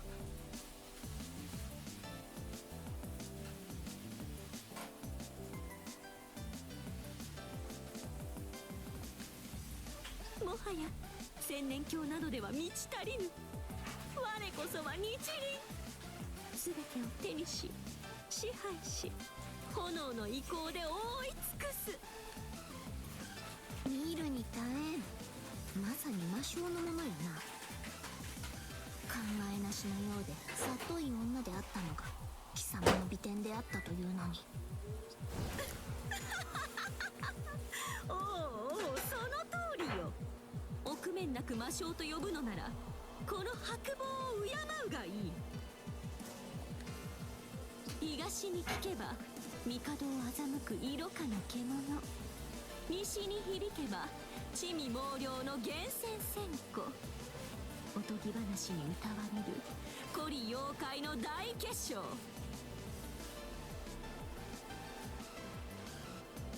Are you talking to me there? それこそが我、かつて人々に恐れられし者。私が振り払いたかった過去のあり方。それでも構わない。 Yes, Ari-chan is making foods in the kitchen next to me. 私たちの国を得られるのなら、私は構いはしないのです。ご主人様。 Our gazes lock in place. Most wizards would either wither at the mere sight of... would wither at the mere sight of Castor's eyes. I don't know whether her heart or her magic have the stronger hold on me, and I don't care. I don't look away from her gaze. I stare back into Castor's golden eyes as they cling to me. There are no other thoughts in my mind right now. Nothing more important than her.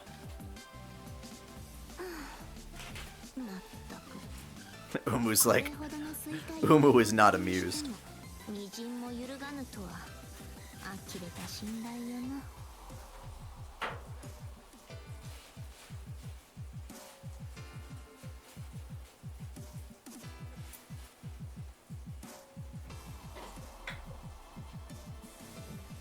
Someone's making mac and cheese? I don't know. What are you making, Ari-chan? I'm making stir-fried udon.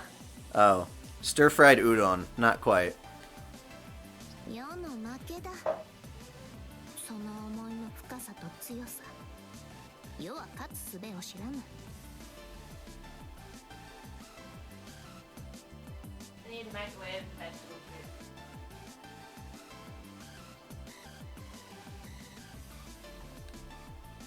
レガリアはひとたび貴様に預けよう。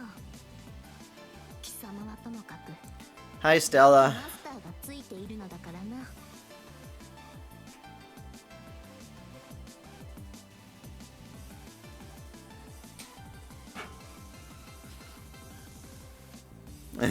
amused. That's a tough one, actually. さらばだキャスター。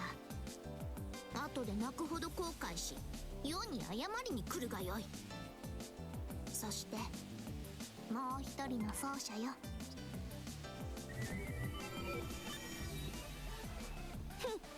誰が謝りになど行くものですか。最後まで敵の転落ぶりを案じているから紙一重で恋人を奪われるのです。さようならセイバー。お言葉ですが私たちは二度と会うことはないでしょう。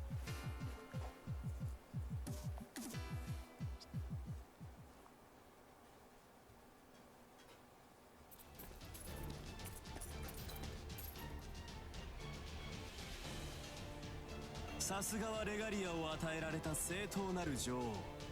今回も予定通り勝利を収められた。誠に結構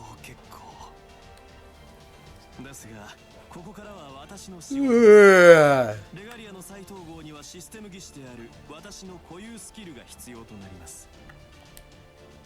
そのためこうしてハセさん自体。 But yeah, I am currently working on the lore of Fate Apocrypha. It's probably going to be more than one part just because it takes me so long to make one of those videos compared to a lore video of a servant. But, yeah, so I'm reading the light novel so that I can reveal all sorts of useful info that the anime did not tell us. I am very happy with Viz redoing Sailor Moon. It's funny because I actually loved the old school music of the Deke dub. The music was actually really cool. I think I prefer the music in English from that version to the Japanese. But yeah, trying to do things like write out entire characters being gay and censoring all sorts of random things here and there, it just sucks. So it's great to have a definitive edition of the 90s version, all on Blu-ray. セラフの安寧ときたか。よくもまあ耳良い言葉を述べられる。風車のいや刃のように回るしたよの。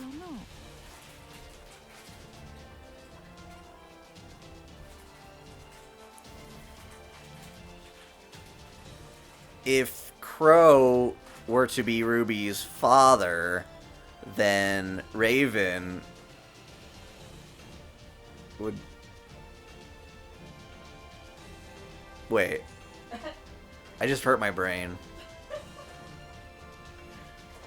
He's a good mentor. He's a great uncle.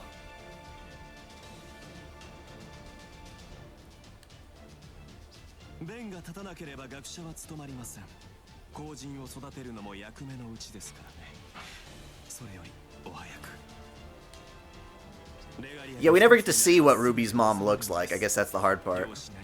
虚構世界には繁栄が、あなたには侵されることのない平穏が。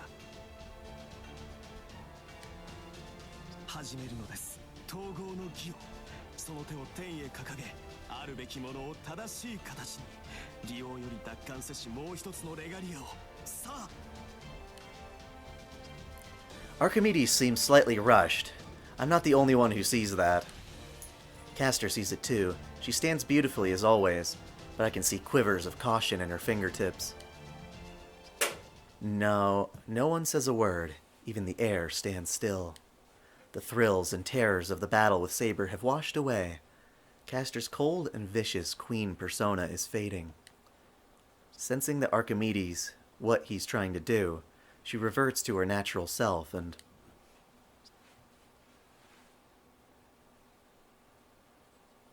ご主人様、そこを動かないでくださいませ。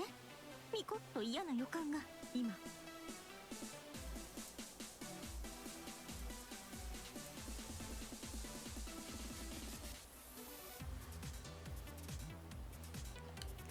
Yeah, we don't get to see a lot of Ruby interacting with her dad. It's mostly when Yang was there that she had some father moments. And it definitely seems that between Ruby, specifically for Ruby, she probably had more influence from Crow than her own father. Where did that voice come from? Elizabeth! She's crazy.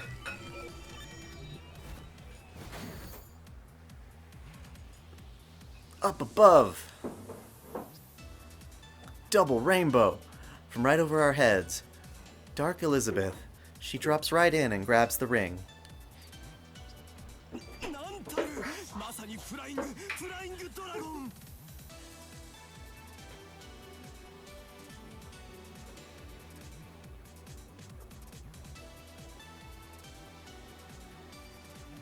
Oh, right, you're right. We did see her. She was kind of wearing, like, the hood, right? Yeah, she was actually really pretty.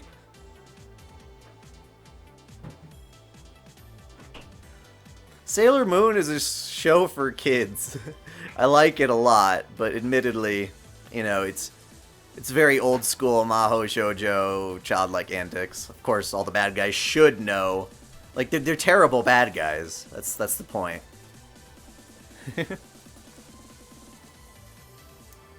何をするつもりです小松街殿それは子供のおもちゃではないのです間違っても Does she eat it? I can't remember.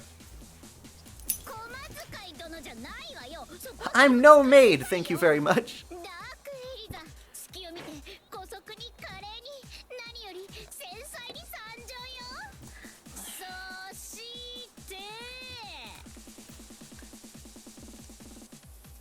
Reen, you can't expect a reply immediately in your favor. It might take some time. You may have to earn that trust back.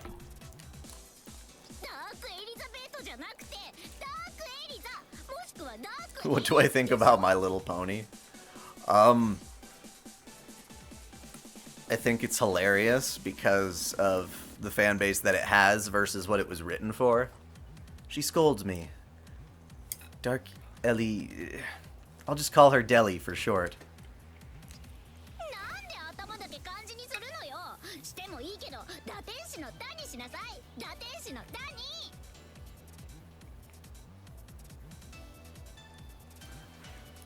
Well, Lex Luthor's kind of an idiot, too. Well, she's a picky little dragon. We all knew that.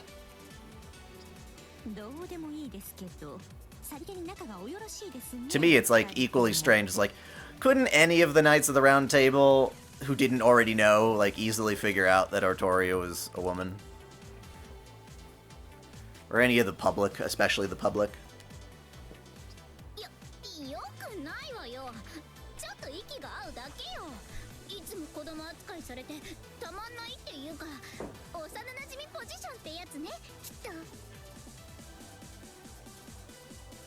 I know. I'm just saying. Take your time. Stella. You can take your time. If you're not ready for something, you're not ready for something. If you're not feeling up to it, that's just how it is. People have to respect your decisions.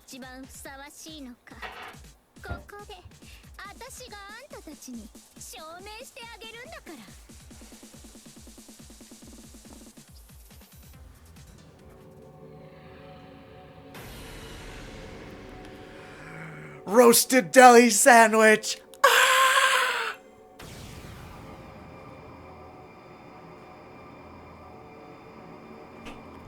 Is a battle skirt dressing like a man? That said, there is a slight air of androgyny to some of her other knights of the round.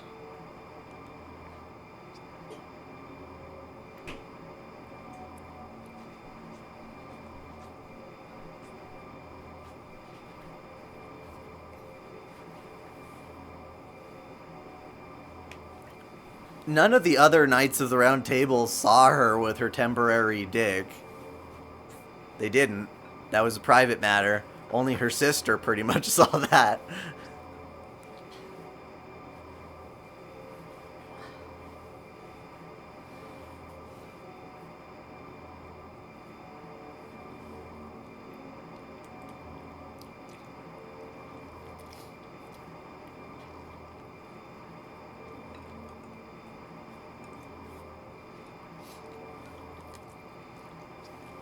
The mana starts focusing, then it starts expanding, then it starts degenerating. At this rate, Elizabeth and the regalia will both shatter. トカゲ、すぐに外しなさい。焼き殺されますよ。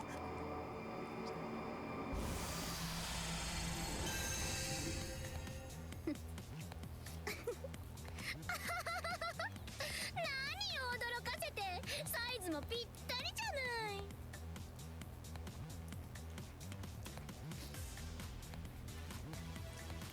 Oh.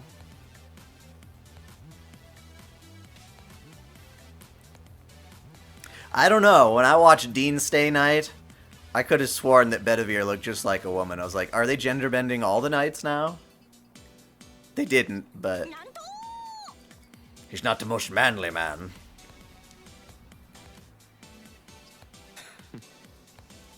甘く見ないでキャスター。この日のためにちゃんと調整してきたのよ。 Oh, interesting. The Japanese dub of Dean Stay Night. ないじゃない。 It makes you wonder, does the visual novel, the scene with Bedivere, does that have a female voice actress? Although that doesn't mean jack shit. Sometimes female voice actresses portray men of all ages all the time. ちゃんと見てるかしら、女王様。これで Who eating? Ari-chan's eating. I couldn't tell. You guys can hear the plates.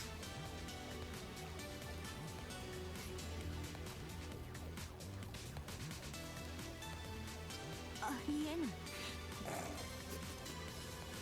ありえるはずがありません。レガリアの所持者がもう一人。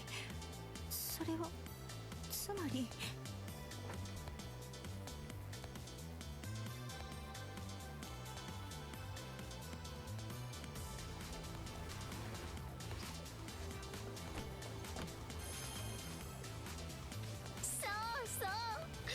Well, I don't know what Chevalier Daon or whatever. I haven't done my lore video, so I actually don't know anything about that character.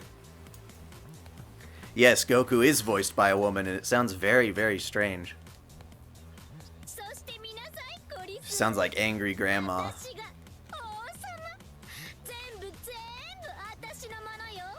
この月にあるものみんな私の。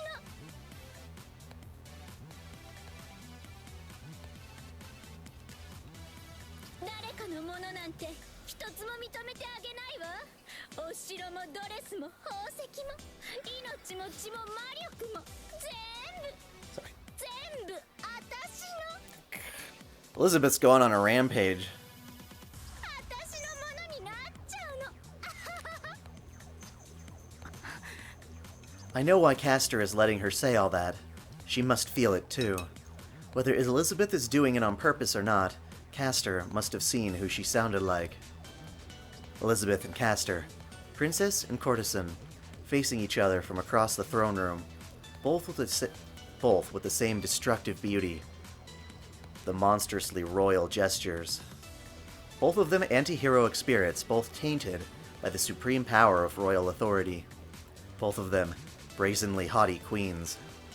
Neither of them can ever help surrendering to their greed. They each want to be the tallest, most beautiful flower. They know their beauty makes others suffer. They want to seize power over everyone. Entire countries worth of people, and swallow everything whole. I see that now, as Elizabeth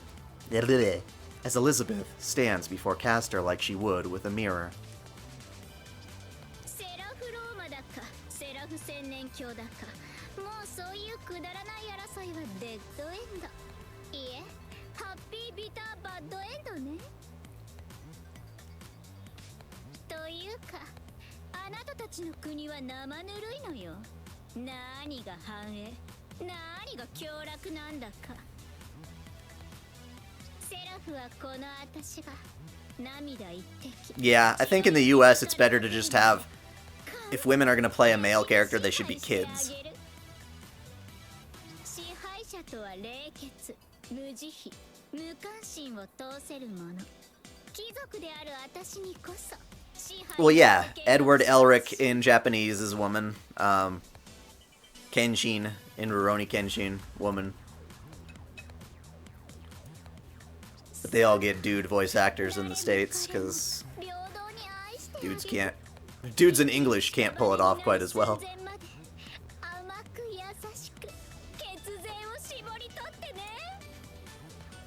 何を愚か極まる妄想を。レガリア一つでは完全な支配など不可能。他のかけらがなくては意味がないのです。ああ、そっか。そうね、忘れてた。そこの王妃様の指輪もゲットしなきゃいけないわ。じゃあせっかくだし、早速レガリアの力を試してみちゃおうかしら。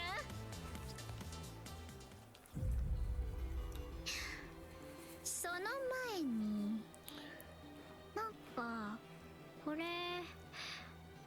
ちょっと美味しそう Oh じゃん。 God. What? I like... That looks like a pretty genuine expression for Archimedes. He's like, the fuck? 今 Seriously, what? だってキラキラしててスベスベしててすっごく甘い宝石みたいで。 Yeah. Oh, I don't know about Satoshi Ash Ketchum's voice in Japanese. I have no idea. I would assume it's probably a woman, but in the States it is.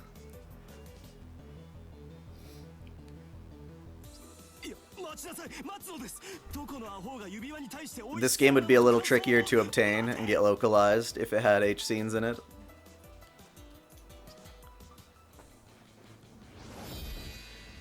Elizabeth, you can't eat a ring. You're like a cat. Now we have to wait for you to take a shit and get it out that way. Assuming that doesn't kill you. What? Well, dragons do love shiny things. I love gold! What was she supposed to do with it sparkling that close to her mouth? Stop your self-control! They say dragons hoard treasure for no good reason. But maybe she has reasons. Maybe they're perfectly good reasons. Who am I to judge? I doubt she does. Oh god. Is this like a alien thing here now?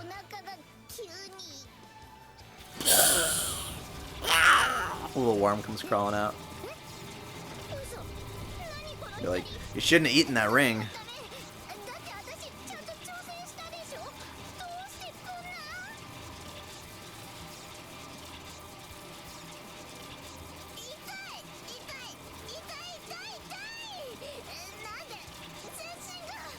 She shouldn't have eaten that. You gotta be careful what you put in your mouth. The mana focuses and condenses. Elizabeth's body is about to explode, servant or not. There's no way she can hold that much power inside her.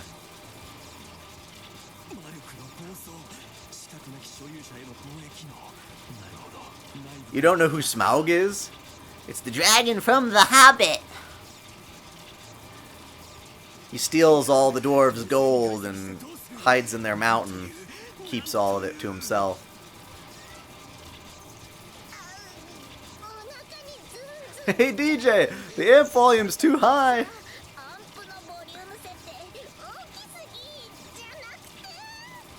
Elizabeth ate the damn regalia, so it's having a bad reaction because she's not worthy of it.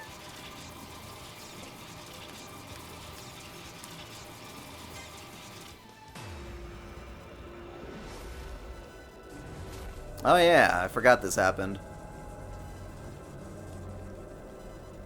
But isn't she like this in the other routes too? Huh.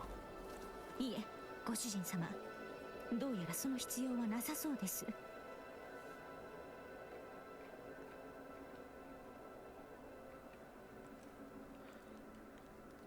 あのことかげ、見事に飲み干したみたいです。いや、私も驚くばかり。何？これは消滅して、レガリアの反応がどこにもエリザベートの体内から消えている。It's gone? Half the symbol of the Mooncell automatons? Royal authority? Gone? Just like that? なぜだまたしてもなぜここまで変化した道を歩んで I wish there was like a abridged version of this dialogue right here. He's like, "You unpredictable bitch! Every time you foil my damn plans! I thought I understood it all. But you are just the most insane woman I have ever met." なんでこんな目に遭うのよ。私が何したってのよ。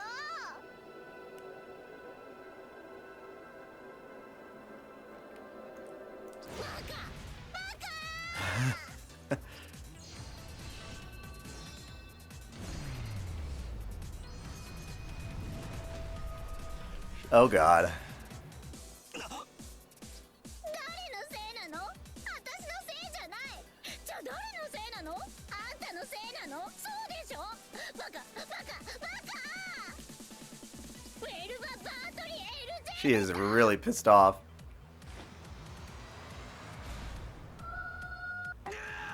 Oh, she sounded like Sephar for a second there. It comes out of nowhere, a powerful strike from the true name of her noble phantasm being revealed straight on. Archimedes doesn't have time to evade or even block it. All he can do is take it up the ass.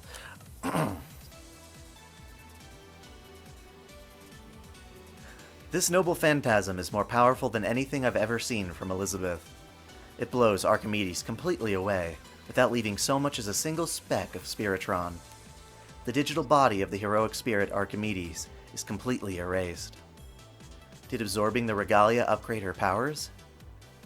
Is the explanation that simple? Whatever the reason, Elizabeth is dangerous now. Maybe to all of us. I feel a unique tension, something I can't describe in words, all around me. Castor takes on a combat stance. Can't say I blame her.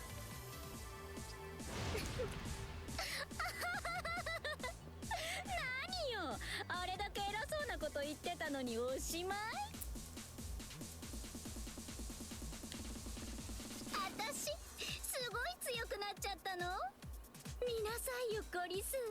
これが新しい私。ダークエリザをさらに超えた。ダークエリザ。 She's squared. 私、宣言するわ。この力で、あなたのことを。ご主人様。 And then, to make things even weirder, the sky, it's splitting, fractures run through it, like cracks in glass. 何これ？ちょっとキャスター、あなた何したの？これってホーグの。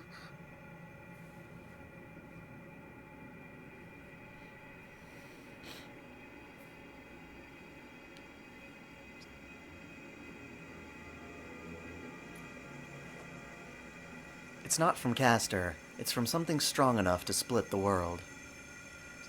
これ、私知ってるわ。何よ？なんでこいつらが来るのよ？なんで？ You mean her tail flexed? 世界の向こうの暗黒。誰も見たことのない。ゼロダーク Why 30? I don't remember the 30 being relevant. Hello, Altera. This whole thing with Elizabeth is just blown out of hand.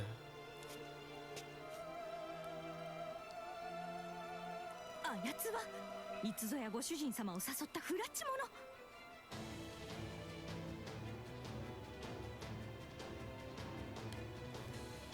どうして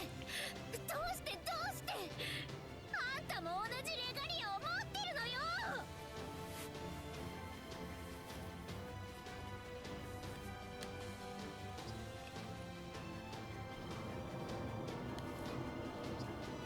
Beyond the hole in the world, another dimension, a pitch black one. I can't see a thing inside it. Until black lights come swarming or outward. What are they? Attack programs? No, maybe there's something else. What they are is broken. This damn game is broken! The lights must have been attack programs once. But now they're warped, corrupted. They've been afflicted with a disease. Their old functions no longer work as designed. They just continue to run and run until their bodies crumble and break. This process is the embodiment of destruction, and it has trampled down many lives. They cannot be allowed to spread through Seraph. They are an incurable disease, a deadly poison, a virus that bites down and leeches off the world itself. A void cell.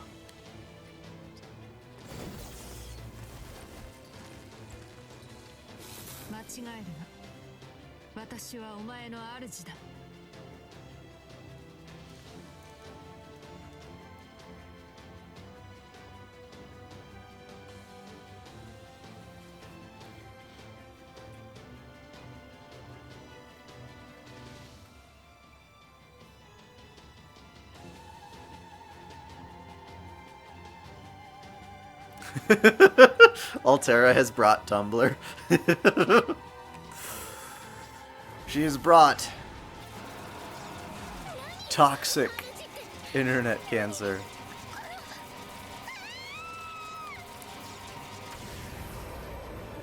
I stretch my hand out, but I can't reach far enough.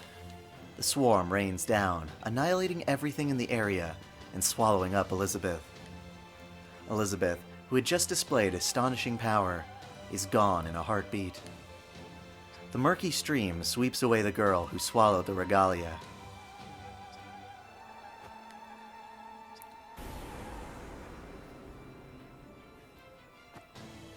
But you feel real proud. As the maiden in white gives the signal, the army stops in its tracks. Maiden in white. Ah, of course I've seen her before. She haunted my dreams! 私は大王である。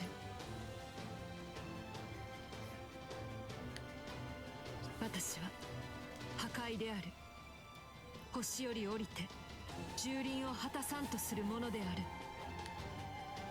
Her brown skin, tall and slender body, and forgettable red eyes. You said that exact same line earlier in this stream. She has the look of a warrior. Okay, I already know that. Spinning sword!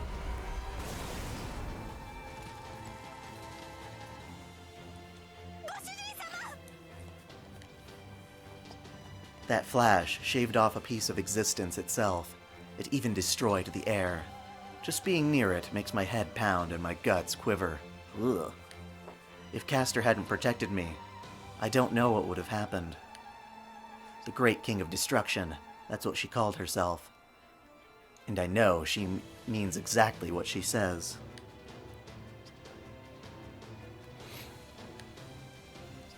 今のは宝具ではない。通常攻撃でこの威力ですか。よほど世界に対して特攻が終わりのようで。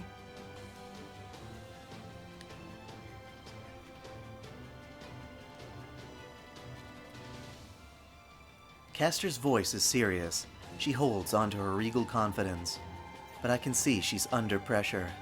Pushing down on me. Much more so than with Saber. She's not just perturbed or confused. There's something deeper and darker churning inside. Something like...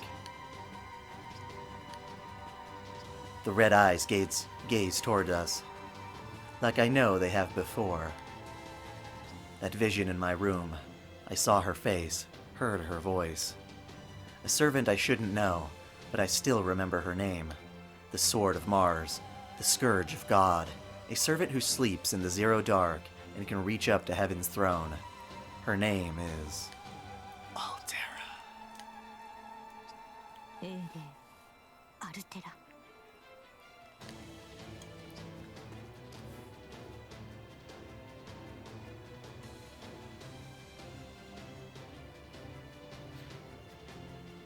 Merlin is stuck in a tower in Avalon, isn't he? Castor announces the name. It's not the first time I've heard someone say it. I hear a familiar voice. Who's speaking? Castor? No, it's the other person in here. In other words... Me! From beyond the break in the world, someone walks out of the darkness. At first, I can't see the figure's face. The same voice calls out. This is not what you promised, Altera. I don't want to see this much destruction from you. It's Sarah Ezekia's voice. If I heard my own voice played back to me, it would sound just like that. And the voice belongs to the woman who stands beside Altera.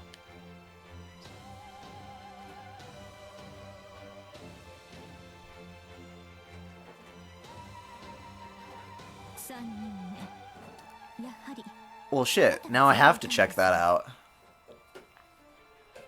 I was reading, and I didn't notice the butte. 最後のかけらたるご主人様の肉体、どこに消えたものかと案じていたのですが、セラフを襲う未曾有の危機、アルテラが捉えていたと。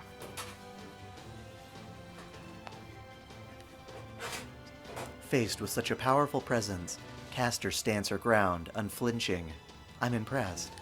I don't think she's ever met anyone this hell-bent on destruction. Not in the Holy Grail War, and not in the Labyrinth. Oh, the Labyrinth, there you go, I guess. So, this is inevitably some strange amalgamation of both Fate Extra and CCC, some original route that leads into Extella. So what is this feeling? Could Caster know her? The maiden in white, the warrior of destruction. Does she know who or what Altera is?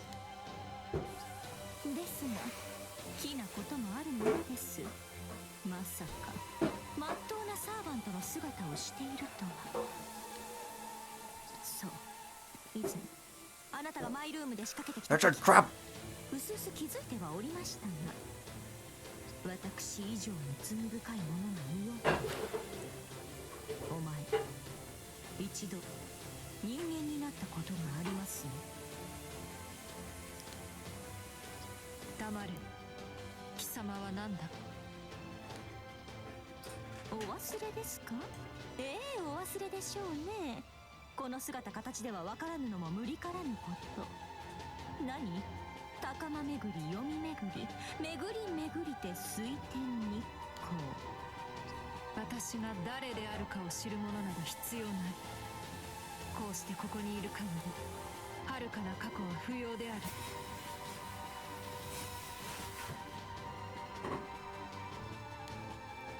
貴様も同じだ、サーバント。その姿のまま、獣のように燃え尽きろ。問答無用ですか、破壊の大王。ご主人様、こちらへお早く。 Don't do that. クランチでしのぎます。この場は引きます。 Run away!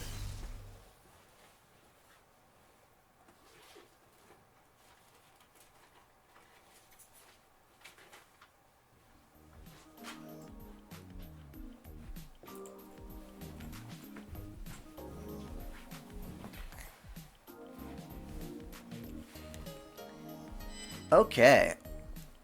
Ugh. I guess I'll put her back in her regular outfit.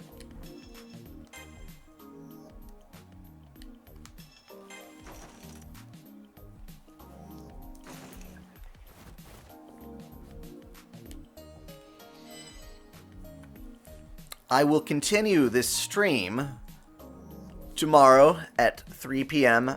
MST. I'll put an announcement in the community tab. But yes, hopefully during that time I will finish Tamamo's story. Thank you all for tuning in. If you enjoyed this video, feel free to subscribe to OtakuDaiKun for more anime lists, reviews, discussions, lore videos, let's plays, and more holy waifu wars. Until next time, celebrate your fandom. And yes, I missed the booty.